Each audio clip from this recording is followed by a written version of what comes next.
Christmas edition. Holly Jolly Snarf Talk coming at you. Christmas time. Christmas time is here. I don't remember the words to that song. Christmas time. I don't like Christmas music all that much. I have to go on record. It's okay. Not a fan. It's okay every once in a while. We should do it like a top 10 Christmas songs. That would have been a good idea. Actually, Marley had that idea, and I shot it down. Oh, really? Yeah. Oh, that would have been a good idea. We haven't done that. So it is our Christmas. It is, well, this is going to air after Christmas. You're watching it now live on Facebook and YouTube before Christmas, but you're going to hear it as the podcast probably after. So Merry Christmas. Thanks for, joining us. Hope you had a good time. I did. I always do. And it's over now.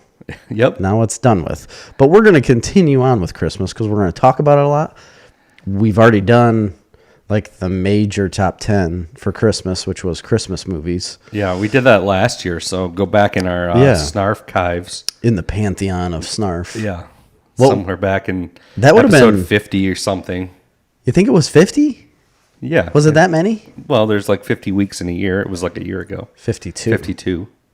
And it was over a year ago. So, yeah, I guess it would have been around in the 50. 50s or 60. Wow. Seems like a lifetime ago, Chris. It does. Like I don't even so remember long it. ago. I don't even remember what I put in my top 10. But tonight... I know my number one, and you don't like it. You're like, meh. What was your number one? I'm pretty sure it was Christmas Vacation. Oh, yeah. I like that. I think it was, but I remember you saying you thought it was overrated. Mr. Field says, "Hello, boys." Hello, boys. Hi, Mr. Matthew Fields. Thanks for joining. By the way, he put up some pictures on Facebook, like holiday pictures, and he has an impressive beard. And it's adorned. It was like ornamented Yeah. or ornament. Is that how you say it? Or ornamented? Yeah, he had beard ornaments. Yeah, which I should have. First of all, I should be wearing them right now. It's a ridiculous thing, and I would normally make fun of people for it, but it looked good. I liked it for his pictures. I thought it was good. So, congratulations. Yeah, congrats on that one. You pulled it off. Never thought you could, but you did. Yeah. So we appreciate it. Yes, Christmas. No, we're going to talk about, since we've already done our top 10 Christmas movies, we're just going to talk about like the Ranker. Ranker is a website that lists like everybody votes. Yeah. So it'll be like the top, however many we do, Christmas movies as voted by fans over the years. We're also going to talk about some of the top non-Christmas movies. Non-Christmas Christmas movies. So, and then we're going to talk a lot about The Mandalorian. That could start some arguments too, because some people believe certain movies are Christmas movies. Yes.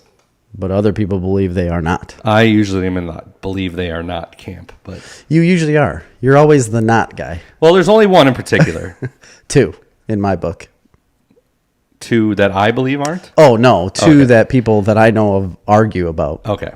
Yeah. There's in our world. There's quite a bit, but one that everybody argues about. Right. Die Hard. Mm-hmm. And I'm just going to say it was released in theaters in July. So we can put that out there. Correct. It was in the movie, though. It is based around Christmas. Yeah, that's true. And like the events happen on Christmas Eve. So we're going to talk about some of those. Some of those we had on our top list. I don't know what I had. think we did. What was my number one? No idea. Muppet Christmas Carol? Yeah, it was. That's a jam. It definitely was. That's a jam. It's fine. I'm just never have been a Muppets guy. Oh, man. Muppets are fine. Snuffleupagus, he's great.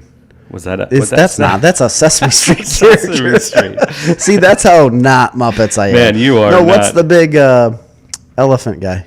There's an elephant guy? Isn't there? In the Muppets? No, it's a big woolly like mammoth guy. I don't That's think who so. I'm thinking You're of. thinking of Snuffleupagus. The elephant guy I am, but there's another big guy, like with a really big mouth.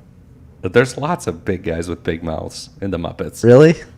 Oh, I don't know anything about the Muppets besides Kermit. Yeah. And Animal. Kermit the Frog here. I like Animal. Yeah. And Fozzie.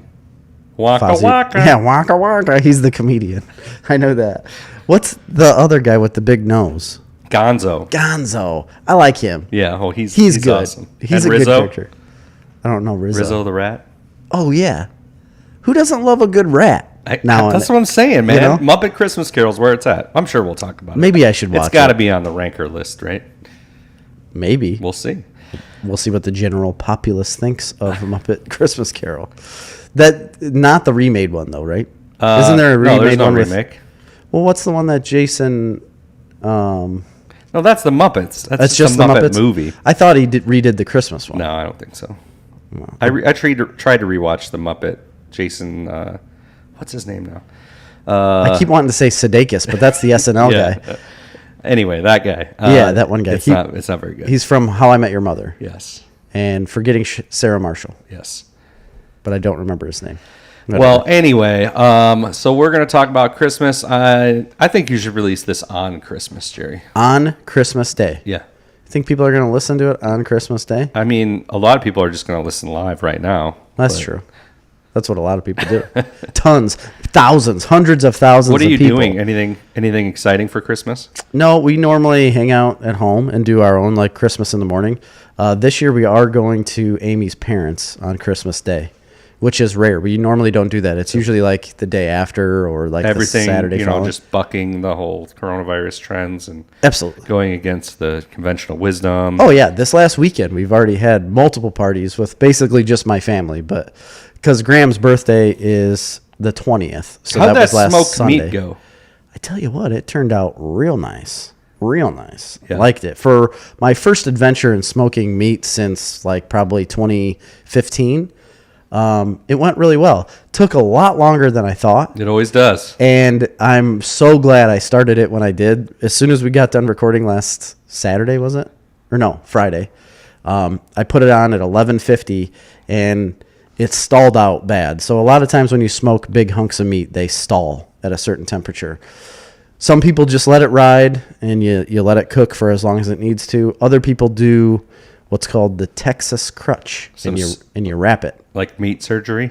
Yeah, So you wrap it in tinfoil or butcher's paper or something like that, and then bump the heat up so that it starts cooking faster, but you don't lose any of the moisture because you've got it wrapped. So that's what I ended up doing, because at 7 o'clock in the morning, they were at like 160 degrees. I needed to get them to 200 or 205, somewhere around there. And at 11 o'clock or 11:30, they were still at 160 degrees. I was like, man, this is a problem because people are going to be here relatively soon. So I wrapped them, bumped the heat up, and it ended up working out wonderfully. It's hard to screw it up. Good.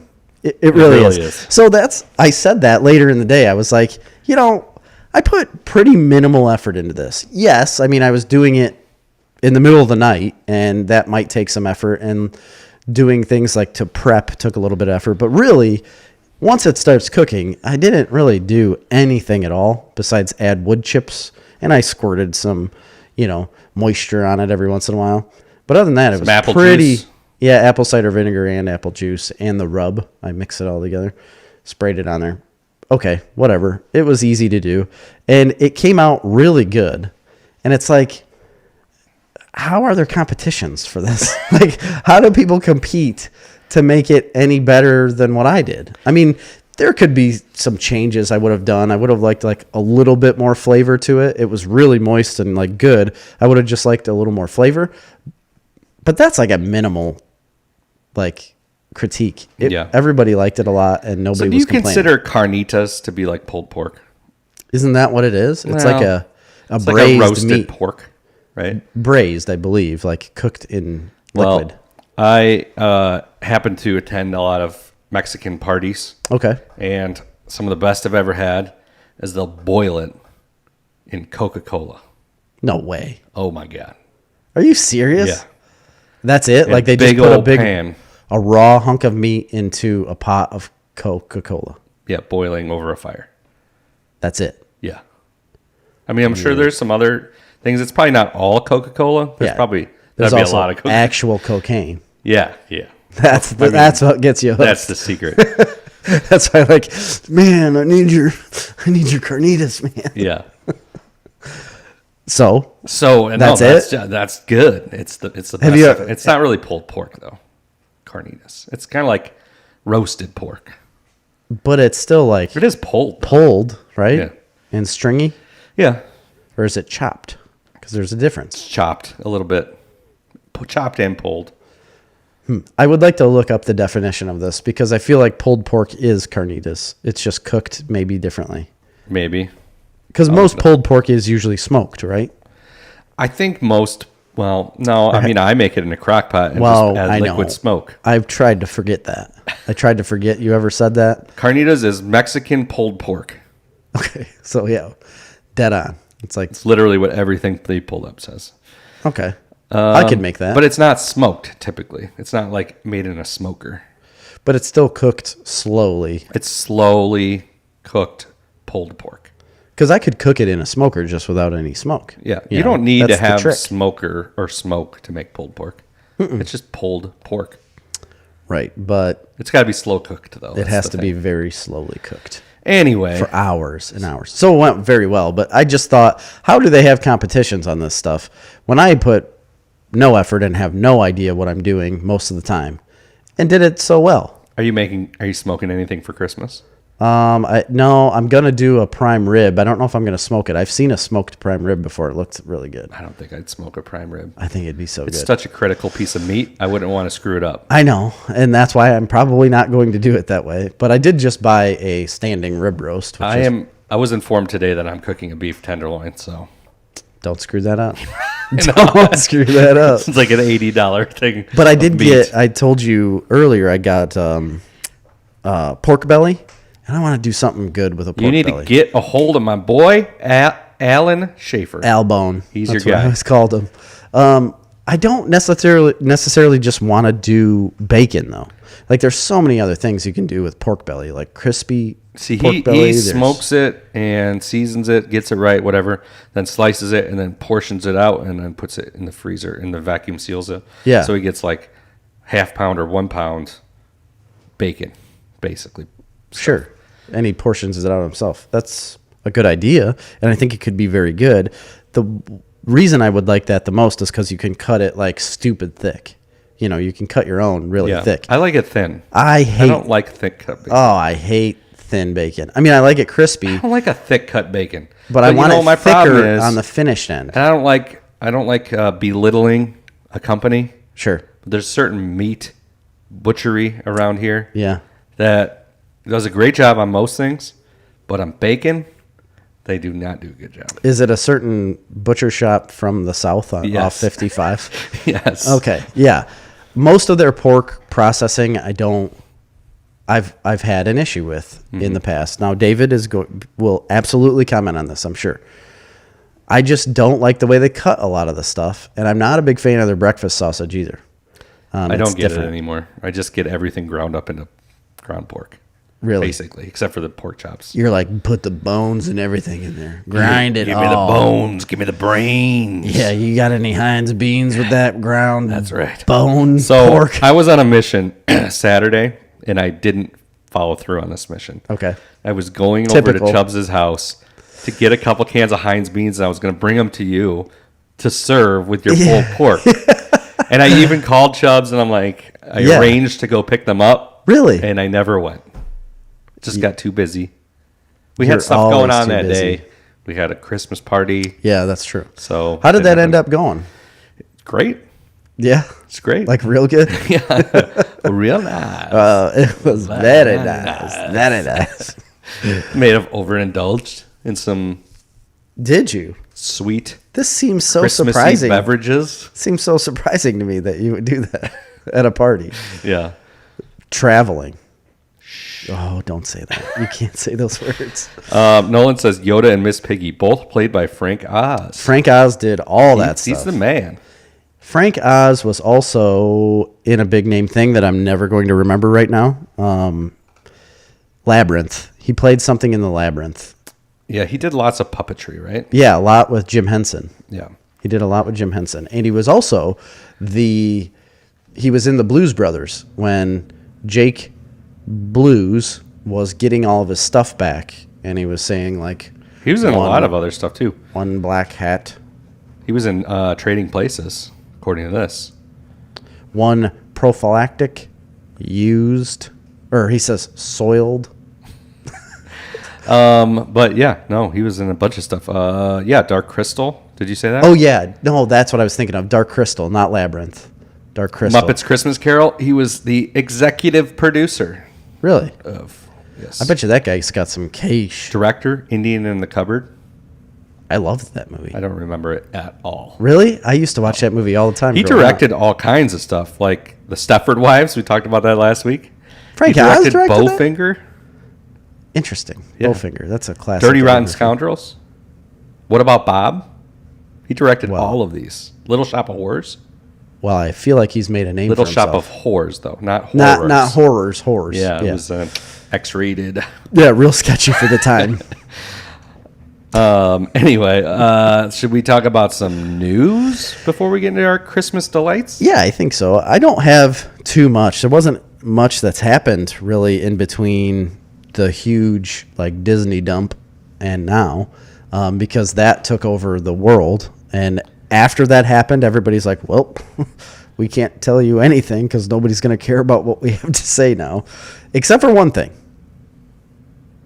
A certain show from Disney has dropped. What? And it came after the season finale of The Mandalorian. You mean news about a certain show? Yeah, there is news that they dropped. They're going to drop a new show, another new show for Disney that they didn't talk about in the investor days, and that is going to be, what's it called? The Book of Boba Fett. Yes. So nobody knew about this, and then The Mandalorian happened, like the season finale happened, and they had it at the end of the show, and the it looks amazing. Yeah, it's going to be amazing. But John Favreau went on Good Morning America. They interviewed him on Good Morning America as to why they waited. And what he said was, we didn't want to spoil the surprise during the big Kathleen Kennedy announcement of all the shows during Investors Day earlier in the month. So they let me keep that one a secret, Favreau explained on Good Morning America, referring to the post-credit stinger in the Mandalorian Season 2 finale. He also noted that the Book of Boba Fett will premiere before Season 3 of The Mandalorian. Also, he clarified, because there was a lot of confusion, a lot of people thought that meant Mandalorian Season 3 was just going to be the Book of Boba Fett. Right, that's not the case. It is not the case. It is going to be two completely separate shows. They might cross over, but which I'm sure they will. That teaser just looks amazing. I mean, Bib Fortuna taking over for Jabba, which I guess makes sense, but he's like becoming very Jabba-like. He was very big. He was a large. He put up a very little amount of resistance. I don't think he could move much. If people don't know, Bib Fortuna was like the right-hand man of Jabba. He was the Twi'lek. He's got the... Dewanawanga. Yeah. That's the only words I know. And he's easily tricked by Jedi mind tricks, so he wouldn't be a good crime boss. Dumb as a brick. Yeah. Because Jabba couldn't be, No. He didn't have a weak mind. But Bib Fortuna, just dumb. Weak-minded. But he didn't die. He brought... he won his spot as Jabba's right-hand man, and then he gave him the Rancor. He did? That's where Jabba got the Rancor. It was a gift from Bib Fortuna. Wow, I didn't know that. How do you know that? You read a book about it or something? I just know a lot of things, a lot of trivia. Just picked it up along the way, along your travels. And then the guy he was running against, he fed him to the Rancor. Well, of course. What else would you do? I mean, come on. You can't have competition later in life. I mean, it would have been way cooler. I was going to say it would have been cooler if they fed Bib Fortuna to the Rancor, but the Rancor's dead. Yeah, they killed him. And that poor poor handler. He was very sad. Just crying. He was a large man crying at the mouth. As Luke Skywalker just runs by him. He's like, what up, bro? Yeah, see ya. Peace. Sorry about your dog. Yeah. So, Boba Fett, Book of Boba Fett, it's coming. I thought it was a great scene where he, obviously kills Bib Fortuna. Spoilers. Yeah. If you haven't seen the show, this is going to be spoiled basically all night. The Mandalorian will be spoiled. So if you don't want to hear that, you're just going to have to tune out, because I'm going to talk about it every second I have the chance to. Well, I'm just super excited because what's her name in the show? Fennec Shand? I just know it's Fennec. Fennec Shand, I think. Ming-Na Wen is one of my favorite actresses, and she's awesome in that role. She didn't get a ton to do in a lot of the Mandalorian stuff, although I liked her in the episode before the finale, I think it was. Mm-hmm. But I'm excited just to see her. And Nolan brought it up actually on Patreon. He mentioned she's like 56 years old, 57 years old, something like that. Like in her mid-50s, which she doesn't... looks like she's 38. Yeah. You look significantly older than she does. Yeah, I do. I mean, horrendously. I'm also not an Asian woman, but... I mean, I don't see that, though. Okay. So I think we're all the same. And you are horrendously old. But no, that looks awesome. And I hope... I mean, so she's going to be involved with it, too. They didn't give a whole lot for Boba Fett to do either in The Mandalorian. He was just kind of like... just kind of there. I think it was perfect, what they did with him. But I'm excited to see what more he's got to bring. Yeah, like explore his story and see what he can do. But she's going to be with him, right? Yeah, she's like his right-hand man. She's like attached to his side now. For what reason? Because he saved her. He saved her life. Brought her back to life. And so she just was like, well, I dedicate my life to you now. Yeah, she's got a life debt. Like Chewbacca. That kind of sucks. Isn't that what originally got them together? Something like that. I don't remember. Somebody's going to tell us. They met in that pit in Solo. The pit of despair. Yeah. That's not what the Sarlacc pit.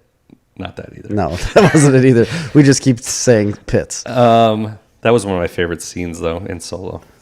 Was it? When he throws him in that pit, and then there's like the monster. The monster's down there. It's Chewbacca. It's great. He is a monster. And he'll rip your arms off. Yes, he will.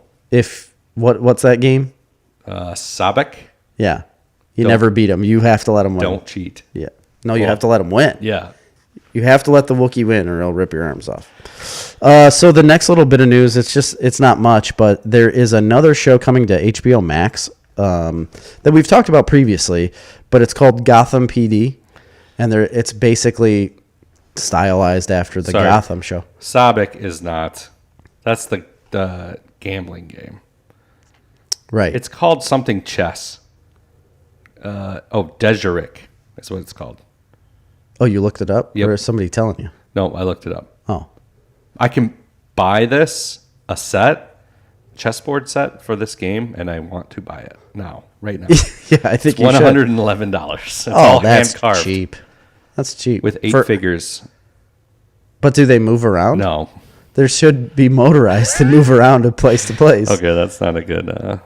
You can buy Sabek, the card game, too. We should get that. Yeah, absolutely. That's the game that Han Solo, and that's what he wins. He beats Lando. Yes. To win the Millennium Falcon. Right? Yes. Anyway, Gotham PD. So it's coming to HBO Max. I never really looked into the show or anything. I just knew it was going to be a release. I knew Ben would get it. Dejarik. He got it? I'm probably saying it wrong. Dejarik. Dejarik? But they have it, if you go to Disney and you do the Millennium Falcon Smuggler's Run ride, you get to go into the Millennium Falcon while you're waiting to get on the ride. And it's sitting there? It's like the whole room. Because you go in your group, because there's only groups of 6 or 8 that fly in the Millennium Falcon. So your group of 8 goes into like the room just next to the cockpit, and you could sit down at the chessboard and you could do all the stuff. It's awesome. You know what they really need to implement in that room is the training drone. Like they should have a drone. Why aren't you an Imagineer? That I am an Imagineer. I'm just not paid for it. I imagine a lot of things that normally gets me like really weird looks, but that should be flying around, like hovering around in there.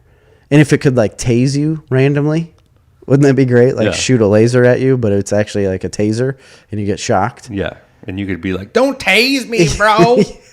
I don't know why you would say that. You've got to have your training helmet on with the blaster shield down. Yeah. And a lightsaber, of course, but I don't think they would hand those out. A real one? Yeah. That seems a little dangerous, doesn't it? Yeah.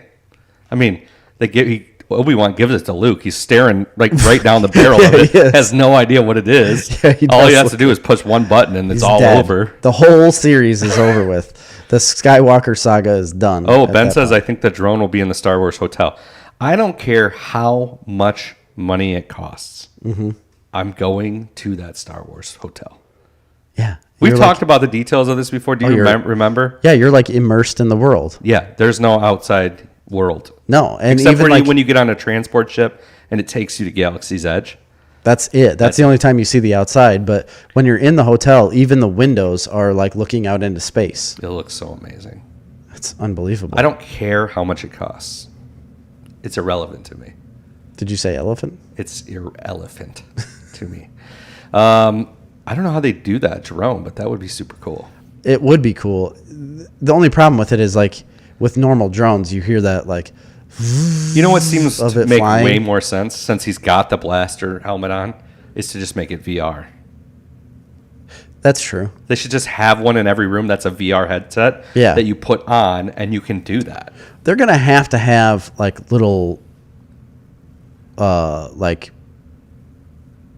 what am I trying to say? Droids. Like they're going to have little droids like rolling around. Oh yeah. Aren't they? They'll probably bring you your drinks. Like your room service. The little R2-D2 with the tray on his head. Yeah, that would be genius. Ben says 3-day experience estimates are $2,000 per person. I'm in. Just you? You can go with me. Yeah, I will go with We'll get the bunk beds. That's fine. Whatever we got to do, I'll be there. No, I mean, I'm definitely doing it. I don't know if I could do $2,000 per person and bring my kids. That's what I mean. Like you're going to bring your whole family and spend 10 grand? I'm sure it's not $2,000 per kid, too. They'll probably give you a deal on the kids. Yeah, 1,800. See, I looked it up, too, a while ago, and it depends on the size of the room. Like, if you get a 5-person room with 5 people, it's, like, cheaper per person than a 2-person room. You know what I mean? Yeah. Anyway, we're doing it. Snarf Talk road trip. Is it open yet? No. They didn't. It's not open. It's, like, close to being open, though, right? I don't know when it's done. I thought it was supposed to be really close to being done. I bet you this whole pandemic thing, they pushed it back a lot. Why wouldn't they would push it forward probably because think how much more work they can get done. It opens in 2021 sometime. So this year. Coming up, yeah. Oh, so exciting. It really is. And I'm going there in February. Maybe it'll be open. It might be. You're not going to be able to go, though. No, probably not. I'll just pay him like $10,000. Or just like be like, all right, Marley, like you and the kids are going to stay over here, but tonight I just bought 3 days. I got to go stay in this hotel by myself. Let's just walk up there and be like, I have a credit line at the bank right for a farming operation. Take it all. Yeah, just take 100% of my credit line so that I cannot farm this year. Can I talk about Gotham PD now? Sure, I guess. Right. It's not as fun, but fun. It's not. They already made a show called Gotham. I know. This is relatively interesting, though. And the 2 creators that made Gotham were saying that they already know that this show is exactly what they wanted to create. It's going to explore like all the dirty, like nasty stuff that's happening in Gotham that they were not allowed to do because they were a network show on Fox. That Fox show was pretty dark. Well, it was, but they said like we could not explore what we wanted to because it was clearly a network show and we were never going to be allowed to do it. They don't want Victor Zsasz to be just like a random henchman. They want him to be he's like killing people. Zsasz, Like murderer. Yes, and so Gotham PD has said that they are going to explore that. But what I think is really neat is that it is set in the exact same time frame of the Matt Reeves's Batman. Right. And it's set to be a prequel to the Batman. So he's going to be like a new, vigilante, I guess, hope or Robert Crusader. Pattinson doesn't plan on ever working on anything else again because it seems like they're setting a whole universe around him. Yeah, and the same with the guy that's playing Commissioner Gordon. He's going to have to be in that show. Yeah, but he's not as I know. A-list. I'm just saying, like, I wonder if he's basically got to set aside the next, is like, he still 10 years. on Westworld, or did he get killed off? It's canceled, isn't it? I don't know. I thought they canceled it after the 3rd season. Nolan would know. He watches that show. I missed the last season. I didn't watch 2 or 3. I started season 2, but I fell out of that real quick. I didn't love it. No. It's pretty slow. Anyway. But that sounds really interesting to me. I didn't realize it was going to be a prequel to the movie, and they're setting up this whole world now and like a universe just between those 2 shows, and that's going to be interesting. But it's coming after the movie's supposed to release, so we get the Batman supposed to release like March of 21, and then this show on HBO Max. I'm in. Yeah. Speaking of HBO Max, I just got an email today because I'm a DC subscriber and HBO Max, so I was getting HBO for $4.99 a month. That was part of the deal. Yeah. And DC was like $70 a year. So it was a great freaking deal. Yeah, absolutely. And it ended today. They canceled my DC account. I don't know why. Apparently I didn't subscribe to some terms and conditions in October. Like you had to go resubscribe and accept the terms and conditions, which I didn't do. So it didn't auto replenish my account. Yeah. But it doesn't matter anyway because I think the deal was only for 1 year. So it ended. So now I'm paying $14.99 a month for HBO. Yep. I don't know. That's tough. If I can justify it right now. But the problem is that they're going to keep throwing out movies and shows and stuff constantly. I mean, they've already released. But I don't know if I'm long for the DC Universe world. Maybe what we should do is both split a DC and HBO subscription. That could be an interesting situation. Well, you don't need to get DC anymore. Yeah, if I want to read unlimited comics. I do go on there sometimes and read some old comics and stuff. Do you? Mm-hmm. I didn't even know you could still read. Yep. Well, that's good. Proud of you. Anyway, what else you got? And speaking of, I like to see Ben Martin commenting because he's the only person that I know that was a professional wrestler. He was? Yep. I didn't know this. I used to go see him wrestle in Cornfest and some other places, and it was awesome. Really? Yeah. What was his wrestling name? I don't remember. Could you comment, please, Ben? Because I'd love to know your wrestling name. Did not know that you wrestled. Ted was he was the referee. He was a referee. I knew that for sure because I remember that, but I did not know Ben was one of the wrestlers involved. It was awesome. So they set up their whole own world of wrestling. Yeah, it was amazing. Wow. What was it called? Martin and Martin Wrestling Federation? I don't remember. He'll have to chime in. Anyway. MWF. Wow. That could take off. Let's start it. Snarf Wrestling? Yeah. We could just be like the promoters. I'm not super interested in being a wrestler. No. I want no part of that. Seems like a lot of work. Oh, gosh. I don't want that. I just want to be a promoter. Yeah. Like the Joe Rogan. We could be the Joe Rogans. Yeah, I was thinking about that.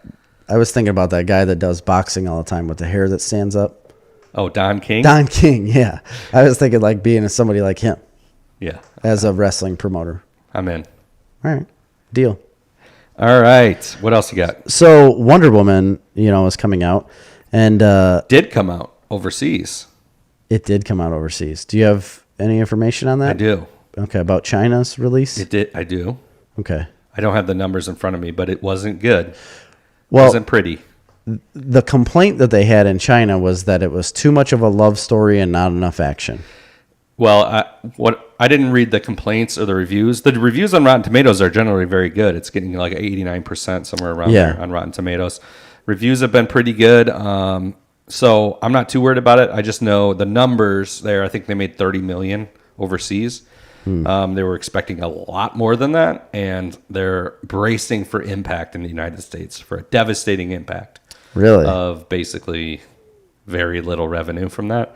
Now, will it bring new HBO Max subscribers? Is it enough? I doubt it. With the Roku release, maybe that's going to help. I haven't seen...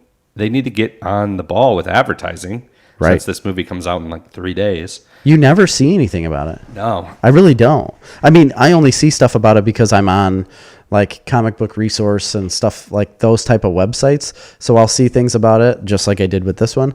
But you don't see actual advertisement for the show. The problem is you'll see a lot of people do the 7-day free trial, watch the movie, and then bounce.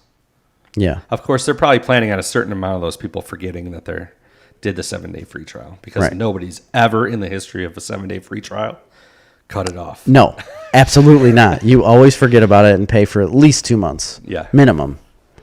So I'm reading this just to get a little bit better idea. Well, what she said was, so Patty Jenkins came out and said that people should prepare that Wonder Woman 1984's ending is getting like a subversive ending. It's the ending that she wanted to do in the beginning, like for the first movie, but she wasn't allowed to. And now with this movie, she's able to do the type of ending that she wanted to. Good. And because the last ending was terrible. Yes, and she agrees. So I'll take a subversive ending, whatever that means. I'll take that any day. Good. That sounds more interesting to me. I'm in. The only complaints I've seen people say is that it felt overindulgent and cliche. But it's a comic book movie. It's a comic book They all movie. feel a little cliche. Because it says Jenkins's issue with the film's much criticized ending led her to giving 1984 the ending she wanted for its predecessor. What that is, I don't know. Obviously, nobody's going to know until we watch the movie. But she's very happy about it. She said it has like a big battle with visual effects, which is kind of like the last one. So this is what I read here. Wonder Woman 84 can achieve some of those things, but mostly it reminds us how badly we could use a superhero right now. A fantasy turn back time and fix the situation savior. And in that sense, it's at once a fizzy pop art distraction and a major downer. Wow. I don't care about its relation to coronavirus. Stop it. Well, This is what all the critics are going to be talking about. And I'm just like, it doesn't need to relate to anything besides Wonder Woman. The entertainment industry just needs to stop being obnoxious. I'm in. It looks like I like the fizzy pop art distraction part of that. It looks very 80s, and I'm into that. It does. And I'm super excited about it, and I can't wait to watch it. Yeah, and it's going to come out in, 3 days? I'm going to think about seeing it in the theaters if there's even one open. I don't know if there is. I don't know. Will County's kind of shut down. Well, anyway, so that comes out on Christmas Day. If you're not an HBO Max subscriber, that's a good time to get yourself a 7-day free trial. Get you some HBO Max. That was the last thing I had. I had one other thing that I found to be a bit of a disappointment to me, although it's premature for me to say that. Okay. I heard a little bit more about the She-Hulk series coming to Disney Plus. Uh-huh. And it is said that it is going to be a half-hour legal comedy. What? Yeah.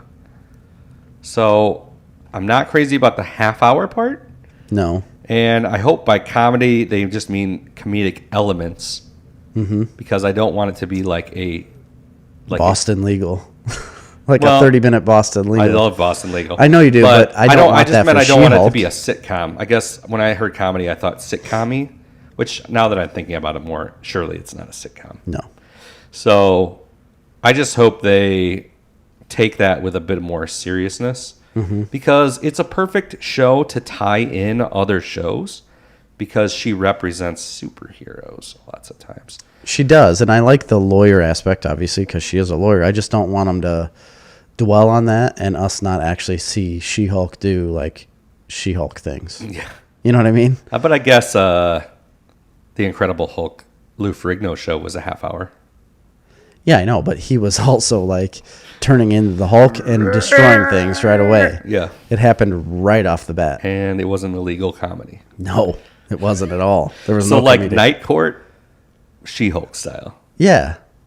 Yeah, I guess. But instead of being like, I think of her as the bull, like Bull was the bailiff, the big, tall, strong guy. But she's going to be an actual lawyer. I'm still excited about it, but it kind of put my enthusiasm a little bit on the brakes. So we'll see. We're a long ways out from that, so let's give it some more time. We are. That was also, I don't know how, I think it was the creator that said that, but I'm not 100% sure. So anyway, any other news for you? No, that's all I got. Okay. Christmas time is here. Lots of fun. Oh, wait, no. Cheer. Is that what it is? I don't know. I feel like you did the right first word, lots of thing. I don't know. All right. What do you want to do first? The 14 non-Christmas movies or the ranker list?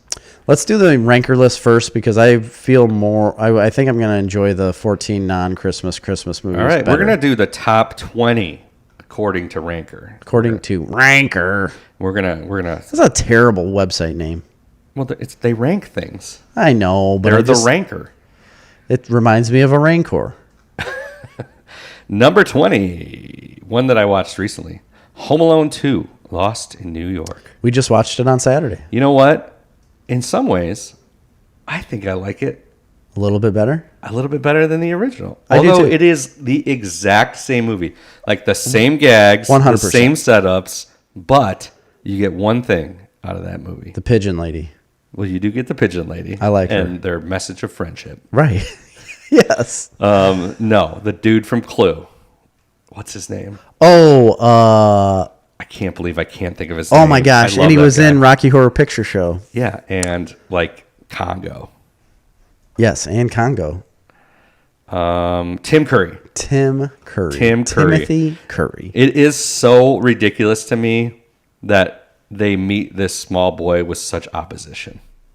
Oh, I Instead know. of like calling the police and being concerned.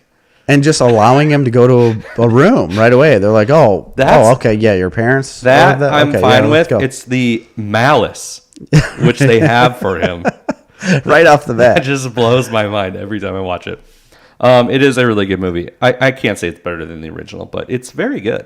It is very good. Don't I like watch it a them lot. back to back because you're going to be like shaking your fist at how they're the exact same movie. Right. I have watched them back to back, We did too recently. and it's fine. It is what it is. The Home Alone movies are just whatever. I've always enjoyed It's them. the I think they're music, fun. man. The music's great. Macaulay Culkin's Dun, dun, great. dun, He's dun. very good. Dun, dun, dun, dun, dun, dun, dun. It's Danny Elfman, I think, isn't it? He did literally every score of every movie in the 90s. Except for John Williams. But I'm in the 90s. John Williams did stuff in the 90s. Very little. Star Wars. There was no 90s Star Wars movie. The prequels. Wasn't that like early 2000s? That's a good point. 99 was Phantom Menace, I think, in 98. Okay. 99. Okay, number 19 is A Christmas Carol. Skip it. Yeah. And it's like the 1984 television film adaptation of Charles Dickens. Bleh. Number 18, White Christmas, 1954. Do you know this movie? Do you remember this movie? I know I've seen it, but I don't remember. I don't think I've ever seen it. Bing Crosby. I know the guy. I'm dreaming of a white Christmas. The bass kind of cracked me up there. Yeah, I can see you're getting really worked up about this movie. the ones I used to know. That is I believe I read this earlier today, the number one selling single of all time. Really? Bing Crosby's White Christmas. Yes, I believe that is correct. It's a good song. 50 million. So, if you talk about like good Christmas songs, I enjoy that song. It's all There's right. something about that guy's voice, Yeah. Good old Bing. He's Me got and Bing bum, bum, at it again. bum, ba-dum, ba-dum, ba-dum, bum, bum, bum, bum, bum, bum. Anyway, number 17, A Nightmare Before Christmas. Isn't this a Halloween movie? You know, people go back and forth, but it's definitely a Christmas movie. I know, but then we saw it on a Thanksgiving list. So what is it, folks? I don't know, but I'm not a fan of it. No, I've never been a fan of that movie. I don't get it. I don't get why people are so obsessed with it. me either. I liked it originally when I first saw it the first 10 times, let's say. But then I've watched it recently as an adult, a past 25-year-old adult, because we all know, when before you're 25, you're dumb as a brick. It's just proven. It's a science thing. And I realized how incredibly short that movie is. You start watching it, I think it's less than 90 minutes. It's very short. Really? And there's no substance to it. So we got a couple comments on that. It's not good. Home Alone was John Williams. It was? Yes, we were being told by Janet. Oh my gosh. Bing Crosby tap danced with Danny. I can't say that word. K. Danny K. What word can't you say? Effin. Oh. I mean, I get it. can. I can say that, but I'm not going to. Right, you shouldn't. Let me say it all the time. All right, number 16, I believe, was on my top 10 list, and it is Scrooged. Scrooged. with Bill Yeah, Murray. you did like that a lot. That is a movie that I love. And I think I've only seen it one time. I should watch it again. Richard Donner. Because I believe that it is a very good movie. He did Superman, right? Yes. He also did Scrooged. Really? What are you looking at there? We got a new Patreon subscriber that just popped up on your phone, and I noticed new $10 Patreon subscriber. Thank you to whoever it was. I didn't see the name, but I appreciate it. We appreciate it. Thanks for doing that. Now, she said, watched it for the first time as an adult, didn't care for it, except a score by Danny Elfman. So Danny Elfman must have done the score for Nightmare Before Christmas. Yes. Nice. All right, Scrooged, awesome. 15 was a movie I literally watched tonight. Really? Before coming here. Okay. The Polar Express. Oh, Polar Express. It's fine. I'm not a fan. No, not at all. I don't know why that other kid on the train, they make him sound like that. I don't remember what he sounded like. They give him like a weird voice. It drives me crazy. It's fine. I've went on the Polar Express train in Chicago. Boy, that's a ripoff. Do not do that. I've heard people say they had such a good time doing that. I'm telling you what. Don't you just get on a legitimate train? You get on a train. They give you hot chocolate. You go the one way. You go back the other way. And you go back the other way. If you look out the window, you see tunnels full of graffiti and riffraff. Yeah. It's terrible. Riffraff.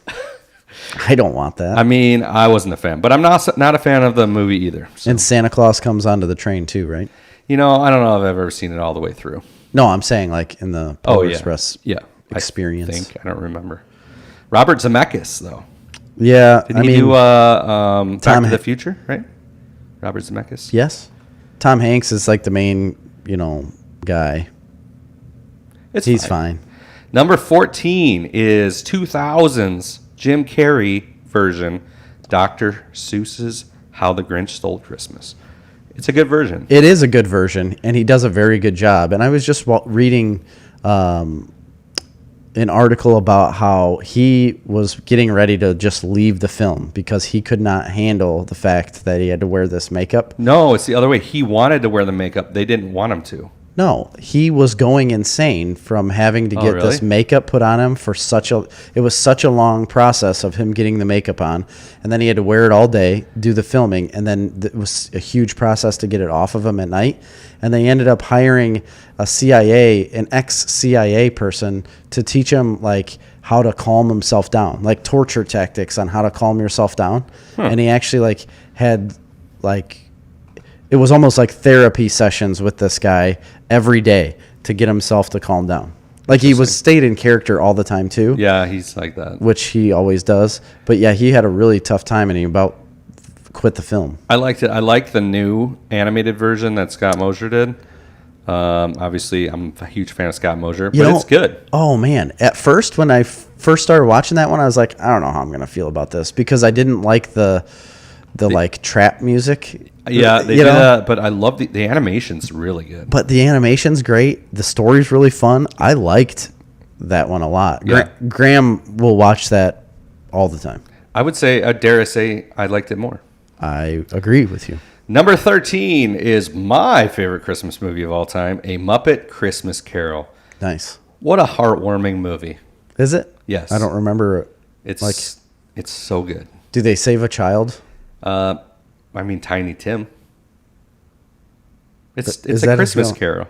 It's that story. Oh, it's like the legit Christmas Carol story. Okay, now I get it. You've really never seen it. No, I don't think I ever have. It's good because it's the legit Christmas Carol story, but it's hilariously funny-ish. I mean, it's funny. Yeah. It's Muppets funny. It's good. It's really good because it's got, and also they break the fourth wall all the time, Rizzo and Gonzo. Oh, they do? Yeah, they're like the narrators. Okay. It's very good. I enjoy it greatly. Plus, it's got Michael Caine. He's in it? Yeah, he's Scrooge. Oh, my gosh. Yeah. He would be a good Scrooge. He is a good Scrooge. And I think that man would do a good job. What's the other dude? Bob Cratchit or whatever? The guy that works for. Yeah. That's something like that. Kermit the Frog. Oh. It's great. Dude, you got to watch this movie. I'm going to have to go watch this movie. And it's heartwarming. And there may be a little bit of nostalgia because it's one I've watched as a child. Sure. Oh, number 12, Miracle on 34th Street. I'm not interested. My mom loved that movie. We watched it a lot. I'm just not into it. I didn't really care for the Santa Claus guy myself. Yeah, I mean, it's fine if you want a legal courtroom drama about Santa Claus. That's what it is. Like, that's what it is. Number 11, Frosty the Snowman, the 1969 Rankin and Bass animated Frosty the Snowman. Yeah, it's fine. I don't really remember it specifically. Went back and watched that a couple years ago, and it's a tough sit. Is it? Yeah. All those Rankin and Bass stuff. It's more nostalgic than anything. That's what it is. Number 10, they got Die Hard. They do? Yep, number 10, Die Hard. This is the controversial one. Yeah, that's big time controversial, and I don't like that. I don't like it as number 10. If you would have put it right away, Yeah. like as 15 or 20 or whatever we started at, I'd be like, okay, well that you shouldn't do that, but at least it's lower on the list. I'm ranking it as a Christmas movie, which I don't even think it is technically because it came out in July. But as a movie, it's great because Alan Rickman is amazing. Of course. Number 9 is a good one. The Santa Claus. Tim Allen. I really enjoy that. And underappreciated movie. Here's the deal. I've seen some deep cuts into this movie, like people talking about secrets in this movie. Wow. If you watch it, it was a setup the whole time. So like they chose him as Santa Claus. It wasn't like, you see Santa Claus fall off the roof and he dies and he picks up the card and says, the Santa Claus is that he's going to be Santa now. But they chose him to be Santa. So it was like a setup. He basically said, I don't want to be Santa anymore. And we're going to pick this guy because in the beginning of the films, there are elves stationed in certain points of the film before he ever becomes Santa. And while he's getting to be Santa Claus, but there's certain elves in the backgrounds of scenes watching him the whole time. And then all of those elves show up at the end of the movie when he finally flies away, at the end of the movie. All of those elves that are hidden throughout the film come together and watch him fly away. And then they hold hands and skip away with each other. It made a whole new dimension to this movie for me, and I love it even more. A lot of action on that. Ryan says, love Tim Allen. Agreed. Oh, yeah. And great movie. But first he said, love Tim Sleep. Tim Sleep. Yeah, that's what I'm going to call him forever now. And Bug says, Caleb Cost says, cheers, boys. Cheers. Cheers, Caleb. Mr. Patreon Caleb. subscriber. I don't have any drinks, unfortunately. Oh, I do. Here, cheers. Ooh. Man, I keep forgetting mine. All right. Number 8 is It's a Wonderful Life. Do you feel like people just say these things because they have to? Will it go away? When will it stop? Because I just feel like people force themselves to say these dumb movies. Yeah. I know they're classics when TV didn't have anything else to play. When you had no other movies to play and there was only 3 total Christmas back movies. When they played this movie, it was the whole day of Christmas. The TV was just the emergency broadcast signal in the background because nothing was on. And exactly. Then that movie came on at 7 o'clock. And then after it, emergency broadcast signal. And it was the only thing that your family could do. It was oh, it's the big production of It's a Wonderful Life. We all have to sit down.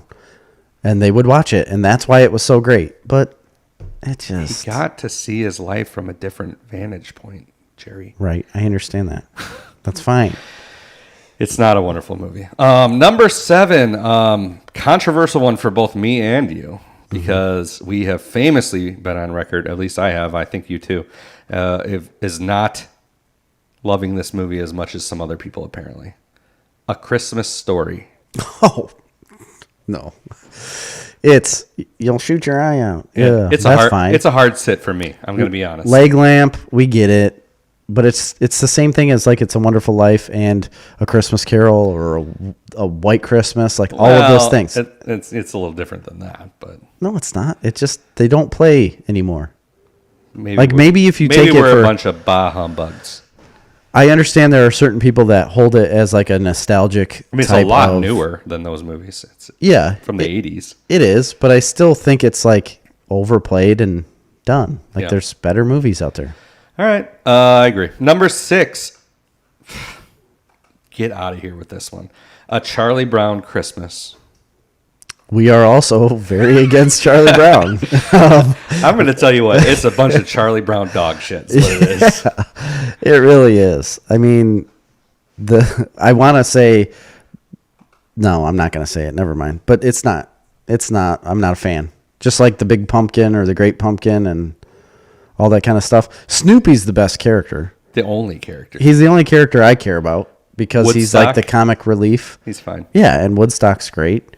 The actual people, they're just very depressed. Number 5, another Rankin and Bass stop motion classic. Rudolph the Red-Nosed Reindeer. Better than Frosty. I tell you what, it is a lot better, and I'll watch that one. It's not bad. I've watched it with the boys. I did last year. I think we'll do it again. It's not bad. Number 4, Home Alone. I mean, I can't argue. I think it was my number 2. It was probably in my top 5. It was in the top 5. Top 3. Home Alone's great. I never liked that movie as much as I do as an adult. Like, I wasn't like huge into it when I was a kid. I appreciate it. Weirdly, I appreciate it more as an adult. I like it like more every year that I watch it. That's strange. I mean, I like it a lot too, and I have appreciated it more as an adult, I think, but I enjoyed it a lot as a kid. Yeah. And Grady loves it. He'll watch. We didn't watch it much as a kid. My mom thought it was rude. It was a rude movie. It is. It is very rude. It's got a great message, though. It's very heartfelt. What's the message that you think is really great? Like when forgetting your his children. Mom comes back, and like it's all about like I know. Family and how they hated him beforehand, and they were just very mean to him. And then growth. They all learn to appreciate only because they completely forgot about a child. Forget the other kid was in the van, and they counted him. The neighbor kid. The neighbor That's kid right. that was bugging the van driver. I know, but the daughter was counting, and she saw the hat, which was the same hat. Here's the deal. But do you know where he was at prior to this? They locked him in the attic. Because he was a little jerk. Look what you did, you little jerk. Like, I'm going to tell you what. Like 30 people in a house, and everybody sleeps in? Everyone. Every single person. Because my kid gets up at like 5 a.m. to play freaking Nintendo Switch. Yep. So. Yeah, my kids do too. I tell you what, last night though, 2 out of the 3 boys were gone. Amy was gone. She went to LaSalle, spent the night, went shopping with a friend, and it was just me and Graham. And Graham fell asleep real early in the bed. It was a great night. You seemed like you were having a great time last night. I was having a great time. It was fun. Number 3? Is it 3 yes, already? Number 3 is like an instant classic. Elf. That is a good one. So good.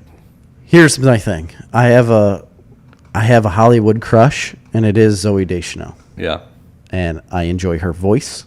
I enjoy her quirky acting, which she is the same person in everything. Except for Elf, she was kind of a different... Yeah, she was kind of a dick. Yeah, she was. A little off-putting. I also like Mary Steenburgen. Who's that? The mom. The mom. She's very good. Oh, and she plays with him in Step Brothers, too. Yeah, I love when she starts singing at the end, and she like is a terrible singer. Yes. I like that. Elf James Caan, great, as the grumpy dad. All of Elf is very good, but it's another one of those movies where I was so surprised after seeing it now, again, like later in life, how short it is. It's short. It's a pretty short movie. Short. Bob Newhart, love it. I mean, I've used to watch the Peter Bob Newhart Dinklage. show. Yeah, he's in it too. John Favreau. Come on. It's all good. Bob Newhart. I I used love to watch that the guy, Bob Newhart show. the Gimbals manager, Faison Love is his name. Yeah, where he comes storming over to him. So, what are you doing? Get back to work. Artie Lang. It's just a great cast. Kyle Gass is in it. I didn't even know that. He is? Where? Yeah. Oh, yeah. He's pitching a book. Yeah, he's one of the writers. Yeah. Oh, man. Good movie. All right. Let's go on to number 2. What do you think? Number 2. Might be your number 1. Oh, Christmas Vacation. Christmas Vacation. I'll tell you what, we started watching it again the other night. It's growing on me. Every scene of the show is like a classic scene that you can remember. I do. I like it. I got a Griswold, the Blackhawks jersey that says Griswold on the back because there's something going on at Christmas. I have to wear it. I've been instructed. Anyway, Amazon. I ordered one. It was like $22. I'm like, it's just going to be like a cheap Yeah. thing. It's like a legit hockey jersey. Is it really? Yeah. And it says Griswold on the back. Yeah. So if you want a hockey jersey cheap, just buy that one for $22 on Amazon, and it's like a legit hockey jersey. I will get one. It's pretty sweet. I kind of want it now. Yeah. One of my favorite parts of the movie is where he says, Grace, they want you to say the grace. And then she says, I pledge allegiance to the flag. And everybody stands up and puts their hand over their heart and says the Pledge of Allegiance. It is. It's a good movie. Number one is the 1966 animated version of How the Grinch Stole Christmas. Is it really? That is what's number one on this list. It's a good movie. Don't get me wrong. Wow. I enjoy it quite a bit. I don't know that I'd put it at number one, but... Janet says, what do you guys have against Charlie Brown? LOL. Ed Asner as Santa was hilarious. Ed Asner in Elf. Santa and Elf. Not in Charlie Brown. Oh, yeah. But, yeah, I read two comments back to back. But Charlie Brown, go back to our Thanksgiving episodes. I mean, and we elaborate on it, but it's just... Christmas, you mean? No, when we were talking about Thanksgiving, like during our Thanksgiving episode, we talk about Charlie Brown's Great Pumpkin, and we really dive deep into why we hate the Charlie Brown movies. And it's really about like a depressed kid that is just tormented by this mean girl that she doesn't care about him in the slightest.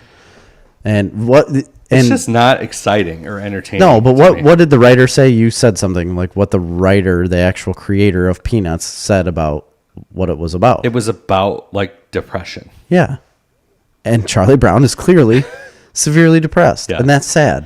So some other notable ones that they didn't have in the top 20, but I will just point out that I really liked is Jingle All the Way. It's a good one. It is. Bad Santa should be in the top 10. Ooh, Bad Santa's very good. It's not really a family-friendly movie, though. I like Mickey's Once Upon a Christmas to watch with the kids. That's a good one. The Grinch they got on here, the new one. The Old Grinch is the very first movie on that list, huh? Yep. I don't know if I can stand by that. So anyway, that's what they got. You want to move on to the best non-Christmas? Yes, Christmas this is the one I'm movies? excited about. All right. Number one they're not ranked. They're just They listed. aren't. Okay. Harry Potter and the Sorcerer's Stone. This is like a movie people watch at Christmas time? Absolutely, yeah. People do, and there's a big controversy. People think it's a Christmas movie. People think it's not a Christmas movie. For Harry Potter? Yeah. I did not know that. Well, a lot of that movie it happens in the wintertime. during Christmas because he doesn't have a home to go to, so he's there over Christmas. But a lot of the Harry Potter movies, there's Christmas things in them. Mm-hmm. Like one of them, there's like the winter ball. Yeah, I remember that. Because they're in school all year long. So this was my argument why Harry Potter movies aren't Christmas movies, is because... Well, it's not all year because at the beginning of most movies, he starts out with his aunt and uncle. That's what I'm saying. The movies are the school year. So of course Christmas is going to be a part of that. Okay, yeah. But right. I don't know if that's the one where they get like the gifts from Ron's mom, like I remember that. Sweaters and stuff. I don't think it's that one though.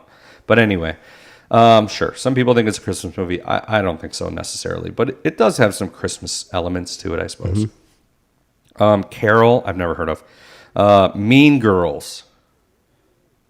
I don't know what that has to do with Christmas. It's a great movie. Well, it doesn't have to have anything to do with Christmas. They're just non-Christmas movies that people watch at Christmas. Christmas time influences a large portion of Mean Girls' plot, including one pivotal scene where Katie, Regina, Gretchen, and Karen don skimpy red and white outfits and hit the talent show stage to perform a dance to Jingle Bell Rock. This 2-minute sequence is important to the plot. Okay, yeah, that's true. I know a lot of people. I know grown men that enjoy the movie Mean Girls. I enjoy the movie Mean Girls. I don't think I've ever seen it. Oh, it's great. You should see it. It's really funny. Oh, okay. Yeah. There you go. I want to see the Broadway show, Mean Girls. They made it into a Broadway show. Yeah. It's really popular. Catch Me If You Can. That's a Leo DiCaprio movie? Yeah, I don't remember. I do remember Snow at one point when he's like... Yeah, I don't remember anything about Christmas. I just remember him being like a thief and on a plane. It all builds to eventually getting into a tiny town of France on December 25th. Naturally, Merry Christmas, Abigail explains when Hanratty finds him as a phony check shootout. That's pretty impressed. That's the thing I'm thinking of when he's in the snow. Yeah. But that's about it. Okay. The Apartment. That's that 1960s like romantic comedy. I don't remember. I don't know that one. It's got Jack Lemmon in it. It won a bunch of Academy Jack Awards. Lemmon? He's great. Wow. Grumpy old men. Prometheus. What? Prometheus? Yeah. Humans are allowed to celebrate Christmas in space, and besides, what is Prometheus if not the story of a bunch of scientists following a map in the stars to a planet where an infertile woman has an inexplicable birth? That's a very good point. It's a convoluted metaphor. Yes, it is. Here is one that the director of is famous for setting his movies during Christmas. And that director is Shane Black. And one of those movies is Kiss Kiss Bang Bang. Oh, I thought you were going to say Predator. No, but that might be during Christmas. Who knows? I don't know. It could be. Kiss Kiss Bang Bang does take place during Christmas. That is a good movie. Yeah. I enjoy that movie thoroughly. It is so fun. The far and away best non-Christmas Christmas movie ever made was also made by Shane Black. What? Iron Man 3. I guess I didn't realize Shane Black made Iron Man 3. Oh, yeah, he I did. forgot about that. I don't remember Christmas stuff about it, but sure. It takes place during Christmas, apparently. Goodfellas. That is during Christmas. Boy, it's been a long time since I've seen that movie. It's a long one. Let's see what else we got. We have some. Isn't that the You Talking to Me? No, Yeah. it isn't. Yeah, that's Goodfellas. Is it? Yeah, that's Joe Pesci. Yeah. Batman Forever. That's the one we had both on our lists, I believe. Or you did and I didn't. No. Not Batman Forever. Batman Returns. Oh, okay. That's my argument. Batman Returns is during Christmas time. There's snow.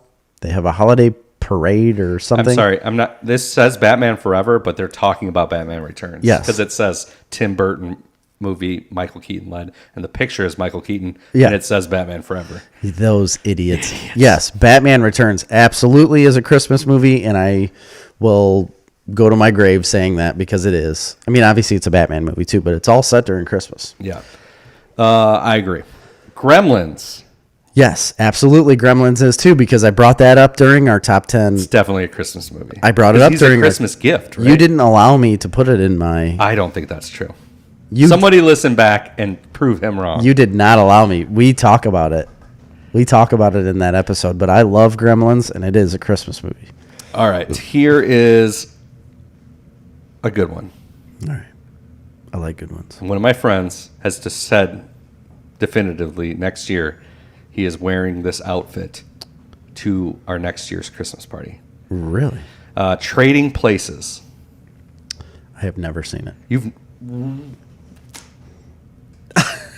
I haven't. This world is ending. The podcast is over. I think I had it We're on separating. my 80s comedies list. I know I did.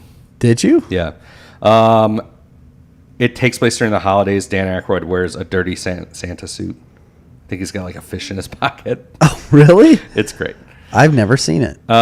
Kiss Kiss Bang Bang, we already said. Edward Scissorhands. Oh, yeah. Another Tim Burton one. Tim Burton likes Christmas time. He does. And Edward Scissorhands is a Christmas movie, too. What a great movie that is.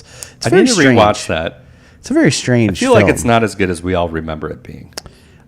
I've seen it not too long ago. I mean, within the last couple of years. Really? And it's just a very strange movie, right? Because Johnny Depp's character as Edward Scissorhands is just a weird dude. And there was like a lot of experiments done to him. And then him trying to become a normal person is not normal. Like nothing about it is normal. All the people in the town are weird. Right. You know, it's just like a different universe that they're living in. Very but much it so. is, it's fun. I think it's a fun movie. Yeah, I need to rewatch it. Die Hard, of course, on the list.